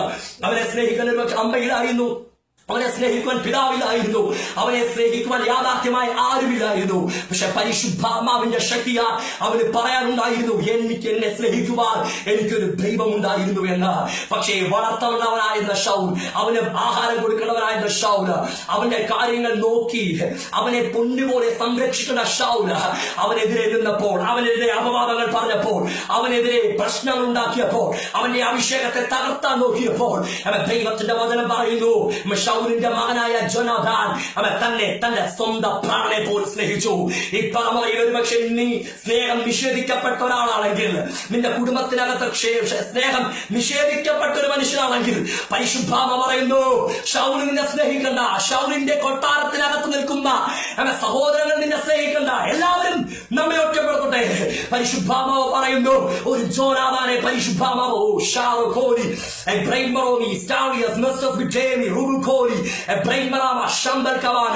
ഇത് കാണുന്ന ചിലരെ ജോനാഥാന്മാരെ പോലെ നിങ്ങളെ സ്നേഹിക്കുവാൻ പരിശുദ്ധാത്മാവ് ചിലരെ ഉപയോഗിക്കുവാൻ പോകുന്നു. ജോനാഥാന്മാരെ പോലെ ചിലരെ നിങ്ങളെ സ്നേഹിക്കുവാൻ കർത്താവ് നിങ്ങളുടെ വീടിനകത്തേക്ക് നിങ്ങളെ കടത്തിവിടുന്നു, നിങ്ങളെ വീടിനകത്തേക്ക് കൊണ്ടുവരുന്നു. നൂറ്റൊന്നാം സങ്കീർത്തനത്തിൽ അവൻ പറയുന്നു, എന്താ അവൻ നൂറ്റൊന്നാം സങ്കീർത്തനത്തിൽ പറയുന്നത്? ഞാൻ ദൈവം ന്യായത്തെ കുറിച്ച് പാടും, ഞാൻ നിഷ്കളങ്ക മാർഗത്തിൽ ശ്രദ്ധ വെക്കും. ഞാൻ ദോഷത്തെ വെറുക്കുന്നു, എന്റെ കണ്ണിന് മുൻപിൽ ഞാൻ നീചകാര്യം വെക്കത്തില്ല. ക്രമം കെട്ടവരുടെ പ്രവൃത്തിയെ ഞാൻ അറിയുന്നു, എന്റെ മുൻപിൽ നിഗളികൾ നിൽക്കത്തില്ല. അസാധാരണമാകുന്ന ഒരു ദൈവിക സ്വഭാവമുള്ള അഭിഷക്തനായിരുന്നു ദാവീദ്.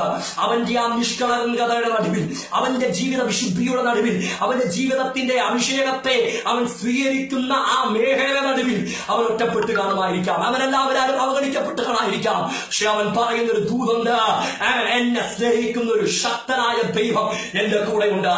ഈ തലമുറയിൽ ജോനാഥാന്മാരെ പോലെ എന്നെ സ്നേഹിക്കുന്ന ഒരു കൂട്ടം സമൂഹം നിന്നെ തേടി വരാൻ പോകുന്നുവെന്ന് പരിശുദ്ധാത്മാവ് ദൂത് പറയുന്നു. രണ്ടാമത് വ്യത്യസ്തനായ ഒരു മനുഷ്യനായിരുന്നു യോഹന്നാൻ സ്നാപകൻ. ഞാൻ യോഹന്നാനോട് ചോദിച്ചു, യോഹന്നാനെ, അവൻ കൂറിന്റെ നിയമപ്രകാരം അവൻ പൗരോഹിത്യത്തിന്റെ ശുശ്രൂഷ ചെയ്യുവാൻ കഴിവുള്ള ഒരു മനുഷ്യനല്ലേ നിങ്ങൾ? അവൻ പൗരോഹിത്യ ശുശ്രൂഷ ചെയ്ത് അരമനയ്ക്കകത്ത് ഒതുങ്ങി നിൽക്കേണ്ടവരല്ലേ? സമ്പൽ സമൃദ്ധി അനുഭവിക്കേണ്ടവരല്ലേ? പക്ഷെ നീ എന്തുകൊണ്ടാണ് മരുഭൂമിക്കകത്തായിരുന്നത്? നീ എന്തുകൊണ്ടായിരുന്നു തോൾവാറുകളുടെ ഡ്രസ് ധരിച്ചുകൊണ്ടിരുന്നത്? നീ എന്തുകൊണ്ടാണ് വെട്ടിക്കിളിയും തേനും ഭക്ഷിച്ചിരുന്നത്? അഭിഷേകത്തിനകത്ത് യോഹന്നാൻ സ്നാപകൻ പറയുന്ന ദൂതുണ്ട്, എന്റെ പേരിൽ നിയോഗം വെളിപ്പെടുവാനുണ്ട്.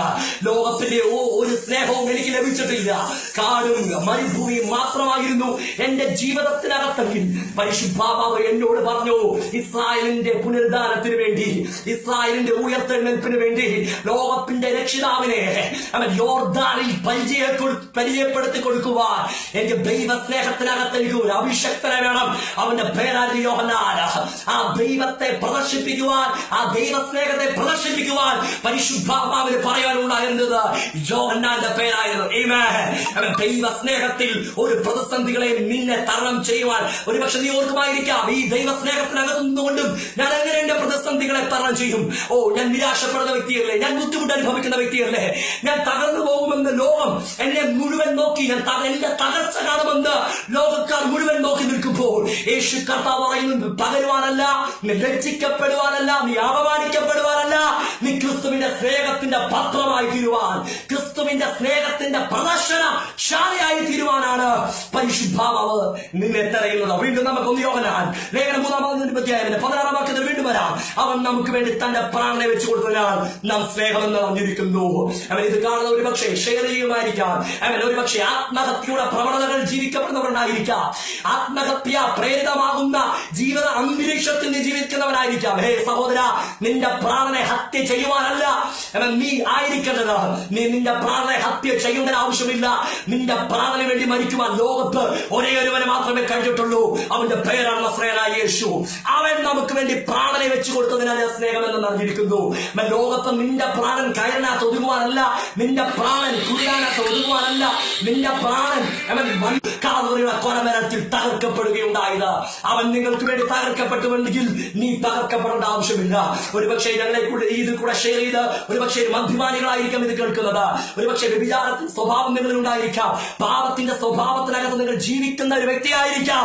പരിശുദ്ധാത്മാവ് പറയുന്നു, നിന്റെ പാപ സ്വഭാവത്തെ, പാപത്തിന്റെ ശക്തിയെ, പാപത്തിന്റെ രാഗമോഹങ്ങളെ ഇടിച്ചു തകർക്കുന്ന രക്തമാണ് യേശുവിന്റെ രക്തം.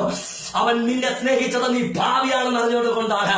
അവൻ ഈ ഭൂമിയിലേക്ക് വന്നത് നമ്മൾ ഭാവികളായി ദൈവത്തിന്റെ തേജസ് നഷ്ടപ്പെട്ട മനുഷ്യരാണെന്ന് മാത്രം ഉദ്ദേശിച്ചുകൊണ്ടാണ്. ആ നഷ്ടപ്പെട്ട മനുഷ്യരെ പുറത്തെടുക്കുവാൻ ദൈവസ്നേഹത്തിന് മാത്രമേ കഴിയത്തുള്ളൂ. ഒരുപക്ഷെ നമ്മുടെ ചുറ്റുപാടുകളിൽ ദൈവസ്നേഹം നമുക്ക് എങ്ങനെ വളർത്തുവാൻ കഴിയും, ദൈവസ്നേഹത്തെ എങ്ങനെ നമുക്ക് എങ്ങനെ നമുക്ക് ഉണ്ടാക്കിയെടുക്കുവാൻ കഴിയുമോ? ഒരുപക്ഷെ നിങ്ങൾക്ക് ഒരു പാട്ട് പാടുവാൻ ഒരു കഴിവുള്ള വ്യക്തിയായിരിക്കാം, പ്രസംഗിക്കാൻ കഴിവുള്ള വ്യക്തിയായിരിക്കാം, ഈവൻ ട്രാക്ടുകൾ നിങ്ങൾക്ക് കൊടുക്കുവാൻ കഴിവുള്ള വ്യക്തിയായിരിക്കാം, പരസ്യയോഗങ്ങൾ നടത്തുവാൻ കഴിവുള്ള വ്യക്തിയായിരിക്കാം, മറ്റുള്ളവരെ സഹായിക്കുവാൻ, മറ്റുള്ളവർ ഇടപെടുവാൻ, മറ്റുള്ളവരുടെ ദൈവസ്നേഹത്തെ ഷെയർ ചെയ്യുവാൻ ദൈവം നിങ്ങൾക്ക് കഴിവ് തന്ന വ്യക്തിയായിരിക്കാം. പരിശുദ്ധാത്മാവ് പറയുന്നു, അവൻ ഈ വിധമാകുന്ന കഴിവുകൾ നീ എനിക്ക് വേണ്ടി തന്നാൽ അവൻ മറ്റുള്ളവരുടെ മുമ്പിൽ ഞാൻ നിന്നെ സ്നേഹിക്കുന്ന ദൈവമാണ്. മറ്റുള്ളവരുടെ മുമ്പിൽ അവൻ എന്നിൽ കൂടെയുള്ള ദൈവസ്നേഹത്തെ, എന്നിൽ കൂടെയുള്ള ദൈവപ്രവൃത്തിയെ അവൻ ജാതികളിലേക്ക്, വിശ്വാസികളിലേക്ക്, സഭകളിലേക്ക് പകർത്തുവാൻ പരിശുദ്ധാത്മാവിന് നിങ്ങളെ ഓരോരുത്തരെയാണ് വേണ്ടത്. ഹല്ലേലൂയ. ദൈവത്താൽ ഉപയോഗിക്കപ്പെട്ട റൈനാഡ് ബോഗെ ആഫ്രിക്കയുടെ മണ്ണിൽ ആരാലും അറിയപ്പെടാതിരുന്ന ദൈവത്തിന്റെ അഭിഷേകത്തിനകത്ത് ഓരോ ദിവസവും സ്വപ്നങ്ങൾ വാരിക്കൂട്ടിയ ദൈവ മനുഷ്യൻ ആഫ്രിക്കയുടെ അപ്പോസ്തലൻ എന്ന് പറയുന്നു. അദ്ദേഹത്തിന്റെ ജീവിതത്തിൽ അദ്ദേഹം പറയുന്നു, ഞാൻ എല്ലാ വിഷയത്തിലും സീറോ ആയിരുന്നു. അങ്ങനെ കളിക്കാൻ സീറോ, പഠിക്കാൻ സീറോ, ജോലി ചെയ്യാൻ സീറോ, എല്ലാത്തിനും സീറോ. പക്ഷെ എന്റെ സീറോയുടെ അറ്റത്ത് ഇടതുവശത്ത് എന്റെ കർത്താവ് എനിക്കൊരു 1 ഇട്ട് തന്നു. എന്റെ വില മാറുവാനിടയായിത്തീർന്നു. ലോകരാജ്യങ്ങളിൽ നിന്നും അസാധാരണമായി ദൈവത്താൽ ഉപയോഗിക്കപ്പെടുന്ന റൈനാഡ് ബോഗെ എന്ന അഭിഷേകനെ പരിശുദ്ധാത്മാവ് പുറത്തെടുക്കുന്നുവെങ്കിൽ ഞങ്ങളെ കേൾക്കുന്ന ശുശ്രൂഷകര്, ഒരുപക്ഷെ നീ പറയുമായിരിക്കും എനിക്ക് പ്രസംഗിക്കാൻ അറിയത്തില്ല, നീ പറയുമായിരിക്കും എനിക്ക് വല്ല കഴിവില്ല, എനിക്ക് മറ്റുള്ളവരുടെ ഇടയിൽ ഇറങ്ങിച്ചെല്ലാൻ എനിക്ക് അപകർഷതയുണ്ട്. യേശുവിന്റെ നാമത്തിൽ ഇൻഫ്യൂരിറ്റി ഓഫ് കോംപ്ലക്സിന്റെ യേശുവിൻ നാമത്തിൽ ബ്രേക്കാണ്. യേശുവിന്റെ നാമത്തിൽ എല്ലാ ദിവസവും പക്ഷെ കേൾക്കുന്ന ഒരു മെസ്സേജ് അല്ല ഇന്ന് കേൾക്കാൻ പോകുന്നത്. Something special treat of God. നമ്മുടെ മീറ്റിംഗിനകത്ത് ദൈവം ഇറങ്ങി വരുന്ന മീറ്റിംഗ് ആണ്. നമ്മുടെ മീറ്റിംഗിനകത്ത് ദൈവത്തിന്റെ ശക്തി പടരുന്ന മീറ്റിംഗ് ആണ്. അസാധാരണമായി ദൈവത്താൽ ഉപയോഗിക്കപ്പെട്ട എല്ലാ മനുഷ്യരിലും ഒരു ദൈവത്തിന്റെ സ്നേഹം ഉണ്ടായിരുന്നു. ഒരുപക്ഷെ നമ്മൾ ശുശ്രൂഷ ചെയ്യുന്നവരാണ്, ശുശ്രൂഷയെ കാണുന്നവരാണ്. പക്ഷെ യാഥാർത്ഥ്യമായി ശുശ്രൂഷ നമുക്കൊരു പാഷനായി മാറട്ടെ, ശുശ്രൂഷ നമുക്കൊരു ആവേശമായി തീരട്ടെ. ദൈവത്തിന്റെ ശുശ്രൂഷ നമ്മുടെ ഉള്ളിൽ എന്നും ജനിക്കുന്ന ഒരു വിപ്ലവമായി തീരട്ടെ. വിപ്ലവമുള്ളവനെ കൊണ്ടും ആവേശം അകത്തുള്ളവനെ കൊണ്ടാണ് ദൈവം വലിയ കാര്യങ്ങൾ ചെയ്യിക്കുന്നത്. ദൈവത്തിന്റെ പ്രവൃത്തിക്കകത്ത് ഏറ്റവും വലിയ ഒതുങ്ങി നിൽക്കുന്ന കാര്യമാണ് ദൈവത്തിന് വേണ്ടി വിപ്ലവകാരിയായി തീരുക.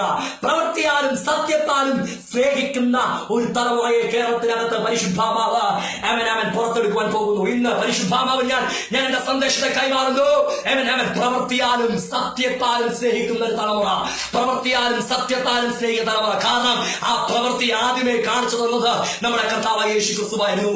അങ്ങനെയെങ്കിൽ കർത്താവായ യേശു ക്രിസ്തു പ്രവൃത്തിയാലും സത്യത്താലും കാൽവരിയുടെ കൊലമരത്തിൽ നമുക്ക് വേണ്ടി രക്തമൂറ്റി തന്ന അവൻ നമ്മളോട് സ്നേഹത്തെ പ്രദർശിപ്പിച്ചുവെങ്കിൽ, ദൈവ സ്നേഹത്തെ നമ്മളവൻ പകർന്നുവെങ്കിൽ, പരിശുദ്ധാത്മാവ് പറയുന്നു ആ ദൈവ സ്നേഹത്തെ മറ്റുള്ളവരിലേക്ക് പകരുവാൻ കർത്താവിന് നമ്മളെയാണ് വേണ്ടത്. ദൈവം തന്റെ പുത്രനെ അവനാൽ ജീവിക്കേണ്ടതിന് ലോകത്തിലേക്ക് അയച്ചു. നാം അവനാൽ ജീവിക്കേണ്ടതിന് അവൻ ക്രിസ്തുവിനാൽ നാം ജീവിക്കേണ്ടതിനാണ് ലോകത്തിലേക്ക് കർത്താവ് യേശുവിനെ അയച്ചത്. അവനാൽ ജീവിക്കേണ്ടതിന് ശുദ്ധഹൃദയം, നല്ല മനസ്സാക്ഷി, നിർവ്യാജ വിശ്വാസം എന്നിവയാൽ ഉളവാകുന്ന സ്നേഹം തന്നെ. എങ്ങനെയാണ് ഒരു മനുഷ്യൻ നിന്നും സ്നേഹം ഉളവാകുന്നത്? എങ്ങനെയാണ് ഒരു മനുഷ്യൻ നിന്നും സ്നേഹം പുനർജനിക്കുന്നത്? എങ്ങനെയാണ് ഒരു മനുഷ്യൻ നിന്നും സ്നേഹം പുറപ്പെടുവിക്കുന്നത്? അവൻ നിർവ്യാജ വിശ്വാസം. അവൻ കള്ളമില്ലാത്ത, വഞ്ചനമില്ലാത്ത, ചതിയില്ലാത്ത അസാധാരണമാകുന്ന ഒരു ദൈവവിശ്വാസം നമ്മളിലുണ്ടെങ്കിൽ, സ്നേഹം, നിർവ്യാജ സ്നേഹം, ഹല്ലേലൂയ, നിർവ്യാജ സ്നേഹം അവൻ നമ്മളിൽ ദൈവത്തിന്റെ ആത്മാവ് അവൻ അന്വേഷിക്കുന്നു. ശുദ്ധമാകുന്ന ഹൃദയം, ശുദ്ധതയുള്ള ഹൃദയം, അവൻ നിർവ്യാജ വിശ്വാസം, നല്ല മനസ്സാക്ഷി എന്നിവയാൽ ഉളവാകുന്ന സ്നേഹം തന്നെ. ശുദ്ധ ഹൃദയത്തോടും നല്ല മനസ്സാക്ഷിയോടും നിർവ്യാജ വിശ്വാസത്തോടും ഈ തലമുറയിൽ പരിശുദ്ധാത്മാവിന് നമ്മളെ നിർത്തുവാൻ കഴിയുന്നുവെങ്കിൽ, നമ്മൾ ദൈവത്തിന് വേണ്ടി സമർപ്പിക്കപ്പെടാൻ കഴിയുന്നുവെങ്കിൽ, കർത്താവ് പറയുന്നു ഒരു പ്രതികൂലങ്ങൾക്കോ ഒരു പ്രശ്നങ്ങൾക്കോ നിന്റെ അഭിഷേകത്തെ തടയുവാൻ കഴിയത്തില്ല. നീ ഒന്ന് ദൈവനാമത്തിൽ ദൈവദാസനെ, നീ എന്ന ദൈവദാസിയെ, നീ എന്ന അഭിഷക്തനെ, നീ എന്ന ദൈവമകനെ ഒരു പൈശാചിക ഉടമ്പടികൾക്കും ഒരു പൈശാചിക ഡിമോണിക്കൽ മേഖലകൾക്കും നമ്മളെ ഒതുക്കുവാൻ കഴിയത്തില്ല. ഒരു ശക്തിക്കും നമ്മളെന്ന മനുഷ്യനെ ഇല്ലാതാക്കുവാൻ കഴിയത്തില്ല. അതുകൊണ്ട് പൗലോസ് എന്ന ദൈവദാസൻ പറയുന്നു, യേശുവിന്റെ ജീവൻ ഞങ്ങളുടെ ശരീരത്തിൽ വെളിപ്പെടുന്നതിന് യേശുവിന്റെ മരണം ശരീരത്തിൽ എപ്പോഴും വഹിക്കുന്നു.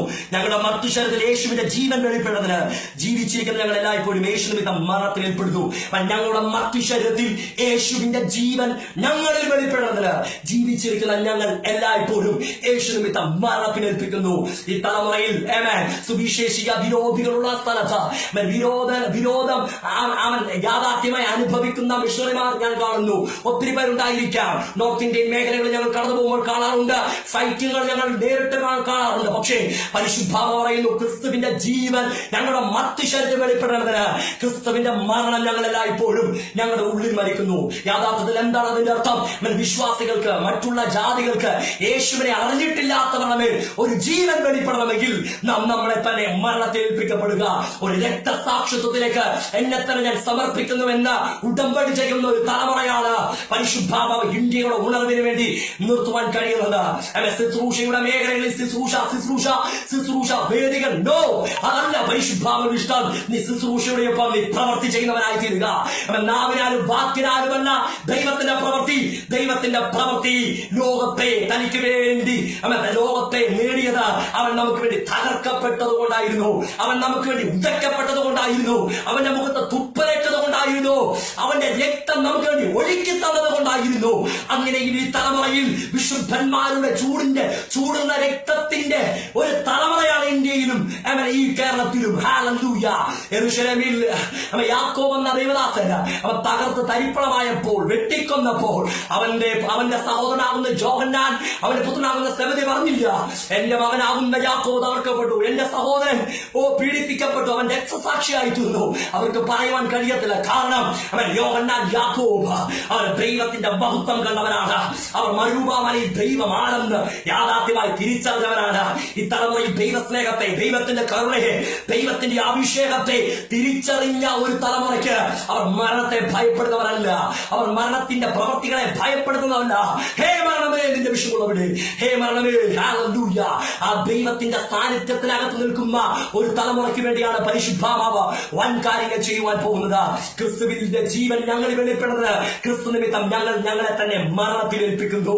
അവൻ അങ്ങനെ പറയുന്ന എത്ര ചെറുപ്പക്കാർ ഞങ്ങളെ കേൾക്കുന്നു, അങ്ങനെ പറയുന്ന എത്ര അഭിഷക്തന്മാർ ഞങ്ങളെ കേൾക്കുന്നു. ഈ ലോകത്ത് ഭയമില്ലാതെ, ഈ ലോകത്ത് ഭീരുത്വത്തിന്റെ ആത്മാവിനെ അല്ല നമ്മൾ പ്രാപിച്ചത്. ഈ തലമുറയിൽ ദൈവത്തിന്റെ ആത്മാവ് പറയുന്നു, നീ അധികാരവും ശക്തിയും പ്രയോഗിക്കുന്നവനായി തീരുക. നീ അധികാരവും ശക്തിയും പ്രയോഗിക്കുന്നവനായിരിക്കുക. യോഹന്നാനെ കുറിച്ച് പരിശുദ്ധാത്മാവ് പറയുന്നു, അവൻ നീതിയും വിശുദ്ധിയുമുള്ള പുരുഷനാകുന്നുണ്ട്. അവനെ തൊടുവാൻ ഹേരോദാവ് പേടിച്ചു. അവൻ യേശു ക്രിസ്തുവിനെ കുറിച്ച് യെരൂശലേമിൽ നിന്നും എമ്മൗസിലേക്ക് പോയ ശിഷ്യന്മാർ പറയുന്നു, അധികാരത്തോടും ശക്തിയോടും പ്രവചിച്ചിരുന്ന പ്രവാചകനാകുന്ന നസ്രയനായ യേശു ക്രിസ്തു.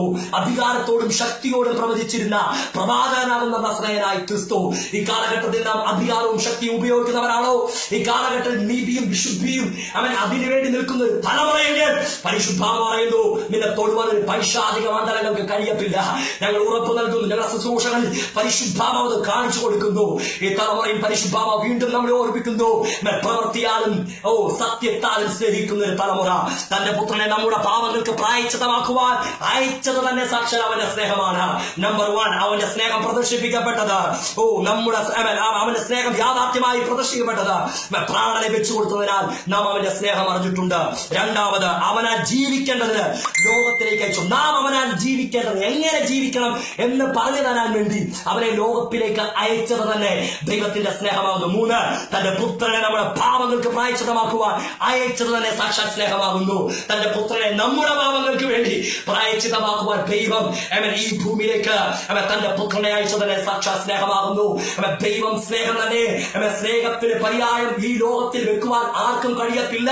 സ്നേഹം ഈസിക്കിട്ടു യേശു ഈസിക്കിട്ടു സ്നേഹം. ഹല്ലേലൂയ. ഈ തലമുറയിൽ പരിശുദ്ധാത്മാവ് നമ്മളെ സമാധാനമായി ഈ കാലഘട്ടത്തിൽ ഉപയോഗിക്കുമാറാവട്ടെ. തന്റെ ഏകജാതനായ പുത്രനിൽ വിശ്വസിക്കുന്ന ഏവരും നശിക്കാതെ നിത്യരക്ഷ പ്രാപിക്കാൻ വേണ്ടി ദൈവം അവനെ നൽകുവാൻ തക്കവണ്ണം ലോകത്തെ സ്നേഹിച്ചു. ദൈവം ലോകത്തെ സ്നേഹിച്ച ഒറ്റ തീരുമാനം, ഒറ്റ ഉടമ്പടി നമ്മുടെ പുണ്യപ്രവൃത്തികൾ കൊണ്ടല്ല, നമ്മുടെ നീതീകരണങ്ങൾ കൊണ്ടല്ല, നമ്മുടെ സ്വഭാവം കൊണ്ടല്ല. ദൈവം തന്റെ പുത്രനെ ഈ ഭൂമിയിലേക്ക് അയച്ചത് തന്റെ ഏകജാതനായ പുത്രനിൽ വിശ്വസിക്കുന്ന ഏവരും നശിച്ചു പോകാതിരിക്കുവാൻ. ഈ സന്ദേശം കേൾക്കുന്നവരെ, ഏകജാതനാകുന്ന ക്രിസ്തുവേശുവിൽ വിശ്വസിക്കുന്നവർക്ക് മാത്രമേ നശിക്കാതിരിക്കുന്ന ഒരു ജീവിതം ലഭിക്കത്തുള്ളൂ. കാരണം നിങ്ങളുടെ ഉള്ളിൽ നിത്യതയുടെ പ്രകാശനം ലഭിക്കണം, നിങ്ങളുടെ ഉള്ളിൽ ജീവന്റെ ശക്തി വെളിപ്പെടണം, നിങ്ങളുടെ ഉള്ളിൽ ദൈവസാന്നിധ്യം അനുഭവിക്കപ്പെടണം, നിങ്ങളുടെ ഉള്ളിൽ നിത്യജീവന്റെ വിത്ത് പാകപ്പെടണം. കാരണം 80, 70, 60 വയസ്സുകൊണ്ടും ഒതുങ്ങുന്നതല്ല നമ്മുടെ ജീവിതം. കോടി കോടി വർഷങ്ങൾ യുഗാന്ത്യത്തോളം നിത്യതയിൽ യേശു കർത്താവുമായി ജീവിക്കുന്ന ഒരു സമയമാണ് ഇനി വരാൻ പോകുന്നത്. നമ്മുടെ കർത്താവ് വേഗം വരാൻ പോകുന്നു. അതുകൊണ്ടാണ് പറയുന്നത്, ഏകജാതനായ പുത്രനിൽ വിശ്വസിക്കുന്ന ഏവരും നശിച്ചു പോകാതിരിക്കേണ്ടതിന് ദൈവം അവനെ നൽകുവാൻ തക്കവണ്ണം ലോകത്തെ സ്നേഹിച്ചു.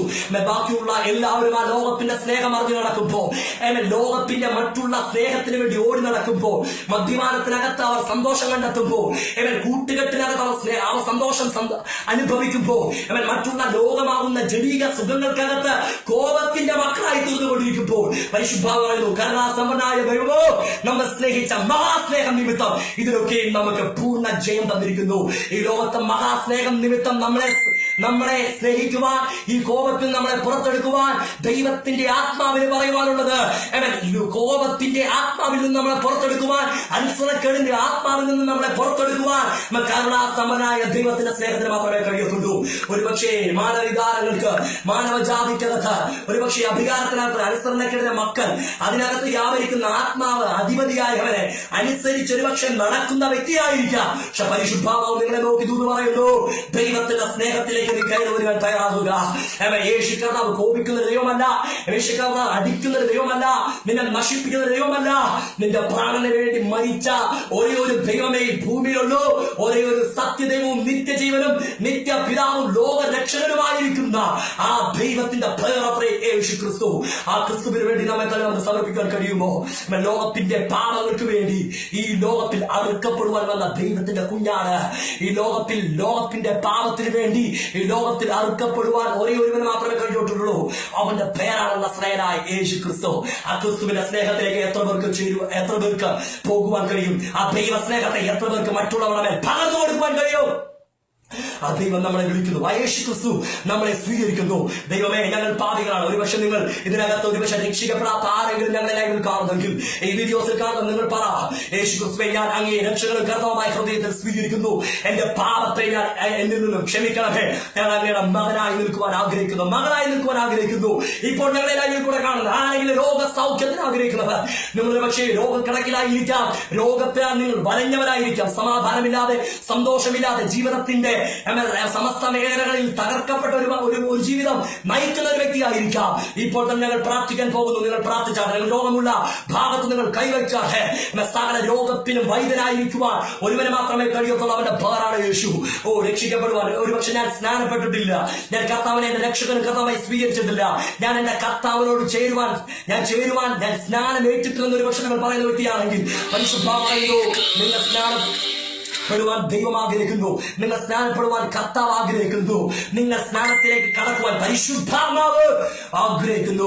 ഒരുപക്ഷെ ശുശ്രൂഷയുടെ അടുത്ത ഇലത്തിലേക്ക് ഞങ്ങൾക്ക് കയറാം, ഇവാഞ്ചലിസത്തിൽ ഞങ്ങൾക്ക് അടുത്ത കാര്യങ്ങൾ ചെയ്യാം, അഭിഷേകത്തിൽ പുതിയ അന്യഭാഷയിലേക്ക്, പുതിയ പ്രവചനത്തിലേക്ക്, പുതിയ പ്രവൃത്തിയിലേക്ക്, പുതിയ മാനിഫെസ്റ്റേഷനിലേക്ക് ഞങ്ങൾക്ക് കയറണമെന്ന് ഒരുപക്ഷെ നിങ്ങൾ ആഗ്രഹിക്കുന്ന വ്യക്തിയെങ്കിൽ, ക്രിസ്തുവിന്റെ സ്നേഹത്തിൽ നിന്നുകൊണ്ട് ഞാൻ നിങ്ങളെ പ്രബോധിപ്പിക്കുന്നു. ഇപ്പോൾ നിങ്ങളെ പ്രാർത്ഥിച്ചു തുടങ്ങിയാതെ, അന്യഭാഷകൾ പ്രാർത്ഥിച്ചു തുടങ്ങിയാതെ, നിങ്ങളുടെ ലെവൽ മാറട്ടെ, നിങ്ങളുടെ അഭിഷേകം ഗ്രോപ്പാകട്ടെ.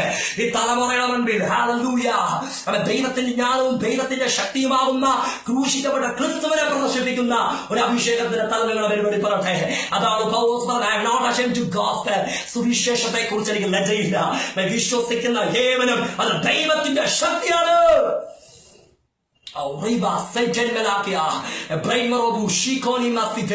യേശു ക്രിസ്തു ഞങ്ങളുടെ ഒരു ആവേശമാണ്. എല്ലാവർക്കും അങ്ങനെ ആവേശമുണ്ടോ എന്ന് ഞങ്ങൾക്ക് അറിയത്തില്ല. പക്ഷെ ഈ യേശു എനിക്കൊരു ആവേശമാണ്. യേശു കർത്താവിനെ പ്രസംഗിക്കുന്നത് എനിക്കൊരു വിപ്ലവമാണ്. ലോകത്തിന്റെ മഹാരഥന്മാർ, മഹാചക്രവർത്തിമാർ മുഴുവൻ ലോകത്തിൽ സമാധാനം ഉണ്ടാക്കുവാൻ നോക്കിയിട്ട് ആർക്കും സമാധാനം ഉണ്ടാക്കുവാൻ കഴിഞ്ഞില്ല. പക്ഷേ യേശു പറഞ്ഞു, ഞാൻ നിങ്ങൾക്ക് സമാധാനം തന്നിട്ട് പോകുന്നു. ലോകം തരുന്നത് പോലെയല്ല. ലോകം തരുന്ന സമാധാനം നിത്യമാകുന്ന സമാധാനമല്ല. എന്നാൽ യേശു ക്രിസ്തു സമചരുന്ന സമാധാനം നിത്യമാകുന്ന സ്നേഹമാണ്. യേശു ക്രിസ്തു തരുന്ന സ്നേഹം അത് നിത്യമാകുന്ന സ്നേഹമാണ്. അമ്മയെ ആശ്വസിപ്പിക്കുന്നത് പോലെ ഞാൻ നിന്നെ ആശ്വസിപ്പിക്കും. പിതാവിന്റെ കരുണ പോലെ കരുണയുള്ളവനാകുന്നു യേശു ക്രിസ്തു. ആ സ്നേഹത്തിലേക്ക് നമുക്ക് ഒരുമിച്ച് വരാം. ഹല്ലേലൂയ. നിങ്ങളായിരിക്കും സ്ഥലത്ത് പ്രാർത്ഥിക്കാൻ തുടങ്ങിയാട്ടെ. കർത്താവേ, ഈ അഭിഷേകം എന്നെ തൊടണം, ഈ ദൈവശക്തി എന്നെ തൊടണം. ഇന്ത്യയുടെ അനേക സ്റ്റേറ്റിനെ തൊടുന്ന, അനേക സംസ്ഥാനങ്ങളെ തൊടുന്ന, ഗ്രാമങ്ങളെ തൊടുന്ന, വ്യക്തി ജീവിതങ്ങളെ തൊടുന്ന ഒരു ദൈവത്തിന്റെ അഭിഷേകത്തിലേക്ക് പരിശുദ്ധാത്മാവേ നീ എന്നെ കടത്തിവിടണമെന്ന് നമുക്ക് ഒരുമിച്ച് പ്രാർത്ഥിക്കാം. നിങ്ങളായിരിക്കുന്ന സ്ഥലത്ത് നിങ്ങൾക്ക് പ്രാർത്ഥിക്കാൻ കഴിയുമോ? ഹല്ലേലൂയ. ഞങ്ങൾ ഒരുമിച്ച് നിങ്ങൾക്ക് വേണ്ടി പ്രാർത്ഥിക്കുവാൻ ആഗ്രഹിക്കുന്നു. രാജാതി രാജാവും കർത്താതി കർത്താവും സർവശക്തനുമായ ഞങ്ങളുടെ പിതാവേ, ഞങ്ങളുടെ പുത്രനാകുന്ന ക്രിസ്തുവേശുവിന് അധികാരമുള്ള നാമത്തിൽ ഞങ്ങൾ ഒരുമിച്ച് ഞങ്ങൾ പ്രാർത്ഥിക്കുന്നു. പാപത്തിന്റെ ശക്തിയെ തകർക്കുന്ന, ദൈവത്തിന്റെ കോപത്തിനകത്ത് നിൽക്കുന്ന ഒരു തലമുറ ഈ ദൈവ സ്നേഹത്തിനകത്തൊന്നും പുറത്തു വരട്ടെ. പ്രാണനെ വെച്ചു കൊടുത്തതിനെ ഞങ്ങൾ സ്നേഹമെന്ന് അറിഞ്ഞിരിക്കുന്നു. ഞങ്ങൾ ഈ ലോകത്ത് എങ്ങനെ ജീവിക്കണമെന്ന് പറഞ്ഞു തരുവാൻ വേണ്ടി അവൻ ഞങ്ങൾക്ക് വേണ്ടി ഇറങ്ങി വന്ന ദൈവത്തിന്റെ സ്നേഹത്തിൽ ഞങ്ങൾ വിശ്വസിക്കുന്നു. ഹല്ലേലൂയ. ഞങ്ങൾക്ക് വേണ്ടി, പാപങ്ങൾക്ക് വേണ്ടി പ്രായശ്ചിത്തമാകുവാൻ വേണ്ടി ദൈവം ഞങ്ങളിലേക്ക് തന്ന ദൈവ സ്നേഹത്തിന് ഞങ്ങൾ നന്ദി പറഞ്ഞ് പ്രാർത്ഥിക്കുന്നു. പിതാവേ, യേശുവിന്റെ നാമത്തിൽ രക്ഷിക്കപ്പെടുവാൻ അനേക ആൾക്കാർ ഇപ്പോൾ ലൈവായി നിൽക്കുന്നുവല്ലോ പിതാവേ. ഇതുവരെ രക്ഷിക്കപ്പെട്ടിട്ടില്ല, ഇതുവരെ ഞാൻ ദൈവസ്നേഹം അനുഭവിച്ചിട്ടില്ല. അങ്ങനെ പറഞ്ഞിട്ടില്ലാത്തവരുടെ നടുവിൽ ഒരു ദൈവസ്നേഹത്തിന്റെ ശക്തി വെളിപ്പെടട്ടെ. ഒരു ദൈവസ്നേഹത്തിന്റെ ആഴം അവരുടെ മേൽ വെളിപ്പെടട്ടെ. പിതാവിന്റെ, പുത്രന്റെ, പരിശുദ്ധാത്മാവിന്റെ നാമത്തിൽ ദൈവശക്തിയെ ഞങ്ങൾ യേശുവിന്റെ നാമത്തിൽ റിലീസ് ചെയ്ത് പ്രാർത്ഥിക്കുന്നു. എല്ലാ ക്യാൻസറുകളും യേശുവിൻ നാമത്തിൽ അപ്രത്യക്ഷമായി തരട്ടെ. ഉദരത്തിൽ വ്യാപരിക്കുന്ന സകല ട്യൂമറുകളും യേശുവിൻ നാമത്തിൽ വിട്ടുമാറട്ടെ. ഇത് കണ്ടുകൊണ്ടിരിക്കുന്ന സകല നടുവേദനകൾ യേശുവിന്റെ നാമത്തിൽ സൗഖ്യമാകട്ടെ. പൈശാചിക ആധിപത്യങ്ങൾ, സകലമേൽ ഡിമോണിക്കൽ സ്പിരിറ്റുകൾ, എല്ലാ ഡിമോൺസിന്റെ മേഖലകളും ഇപ്പോൾ തന്നെ ശരീരത്തിൽ നിന്നും വിട്ടുമാറുവാൻ പിതാവിന്റെ, പുത്രന്റെ, പരിശുദ്ധാത്മാവിന്റെ നാമത്തിൽ ഞങ്ങൾ കൽപ്പിച്ച് പ്രാർത്ഥിക്കുന്നു. സ്നാനത്തിലേക്ക് കടന്നു വന്ന, രക്ഷയിലേക്ക് കടന്നു വന്ന, ദൈവിക സ്വഭാവത്തിൽ, ആത്മീയതയിൽ അടുത്തൊരു ഹൃദയത്തിലേക്ക് കയറുവാൻ ആഗ്രഹിക്കുന്ന ഞങ്ങൾ അഭിഷേകത്തിന് വേണ്ടി പ്രാർത്ഥിക്കുന്നു. ഇവാഞ്ചലിസ്റ്റുമാർക്ക് വേണ്ടി പ്രാർത്ഥിക്കുന്നു. സുവിശേഷകർക്ക് വേണ്ടി പ്രാർത്ഥിക്കുന്നു. പ്രൊഫറ്റ്സിനായി പ്രാർത്ഥിക്കുന്നു. ഇടയന്മാർക്ക് വേണ്ടി പ്രാർത്ഥിക്കുന്നു. ഞങ്ങൾ സഭയിൽ നിന്നും കേൾക്കുന്ന അഭിഷേകർക്ക് വേണ്ടി പ്രാർത്ഥിക്കുന്നു. ദൈവദാസിമാർക്കായി പ്രാർത്ഥിക്കുന്നു. ഇപ്പോൾ തന്നെ ശുശ്രൂഷയിൽ വലിയ കൈമാറ്റങ്ങൾ സംഭവിക്കണേ. യേശുവിന്റെ അധികാരമുള്ള നാമത്തിൽ ശുശ്രൂഷ മേഖലയിൽ നിൽക്കുന്ന സകല പൈശാചിക ആധിപത്യങ്ങളുമായി ഇപ്പോൾ തന്നെ സംഭവിച്ചു കഴിഞ്ഞിരുന്നതായി മമ്മി, ഇപ്പോൾ തന്നെ ദൈവം പ്രവർത്തിച്ചടിച്ചത് ഞങ്ങൾ നന്ദി പറയുന്നു. അത്ഭുതങ്ങൾ കർത്താവ് ചെയ്യും. അത്ഭുതങ്ങൾ ഞങ്ങൾ കർത്താവിൽ നിന്ന് പ്രതീക്ഷിക്കുന്നു. അത്ഭുതങ്ങൾ ഞങ്ങൾ കർത്താവിൽ നിന്ന് പ്രതീക്ഷിക്കുന്നു. കർത്താവ് ഗംഭീരനാഥത്തോടും പ്രധാന ദൂതന്റെ ശബ്ദത്തോടും സ്വർഗത്തിൽ നിന്നും അവൻ മേഘാരൂഢനായി ഇറങ്ങി വരുമ്പോൾ ക്രിസ്തുവിൽ മരിച്ച വിശുദ്ധന്മാർ മുമ്പേ ഓർത്തെഴുന്നേൽക്കും. ജീവനോടെ ശേഷിച്ചിരിക്കുന്നവരായ നാം ഇനി രൂപാന്തരപ്പെടുവാൻ ഇടയായിത്തീരും. ഞങ്ങളെ കേൾക്കുന്ന അഭിഷേകരെ, ശുശ്രൂഷകരെ, ദേവദാസന്മാരെ, ഹല്ലേലൂയ. നമ്മുടെ കർത്താവ് വേഗം വരാൻ പോവുകയാണ്. അവന്റെ വരവിന്റെ ഒരുക്കങ്ങൾ മുഴുവൻ നടന്നു കഴിഞ്ഞിരിക്കുന്നു. എപ്പോൾ എന്റെ യേശു വരുമെന്ന് പറയുവാൻ കഴിയത്തില്ല. അതിന് പ്രഭാവത്തിനകത്ത് കിടക്കുന്ന, ശാപത്തിനകത്ത് കിടക്കുന്ന, ബന്ധിക്കപ്പെട്ട് കിടക്കുന്ന ഒരു തലമുറയെ പുറത്തെടുക്കുവാൻ നിന്നിൽ നിന്നും വ്യാപരിക്കാരങ്ങൾക്കോ നിന്ദകൾക്കോ പരിഹാസങ്ങൾക്കോ നിന്റെ ജീവിതത്തിൽ നീ അനുഭവിക്കുന്ന തകർക്കുവാൻ കഴിയത്തില്ല. നിന്റെ ദർശനത്തെ ഇല്ലാതാക്കുവാൻ കഴിയത്തില്ല. പരിശുദ്ധാത്മാവ് വൻ കാര്യങ്ങൾ ചെയ്യട്ടെ. പരിശുദ്ധാത്മാവിന് വേണ്ടി നമുക്ക് ഏൽപ്പിച്ചു കൊടുക്കാം. ആ ദൈവസ്നേഹത്തിലേക്ക് നമുക്ക് എല്ലാവർക്കും മുതിർന്നു വരാം. ഈ സന്ദേശത്തിൽ കൂടെ പരിശുദ്ധാത്മാവോട് ഇടപെട്ടു. അത്ഭുതങ്ങൾ കർത്താവ് ചെയ്യും. എല്ലാ മഹത്വത്തിന് യോഗ്യതകൾ കർത്താവ് മാത്രം യോഗ്യനായതിനായി സ്തോത്രം. യേശുവിൻ നാമത്തിൽ തന്നെ. ആമേൻ, ആമേൻ, ആമേൻ. May God bless you.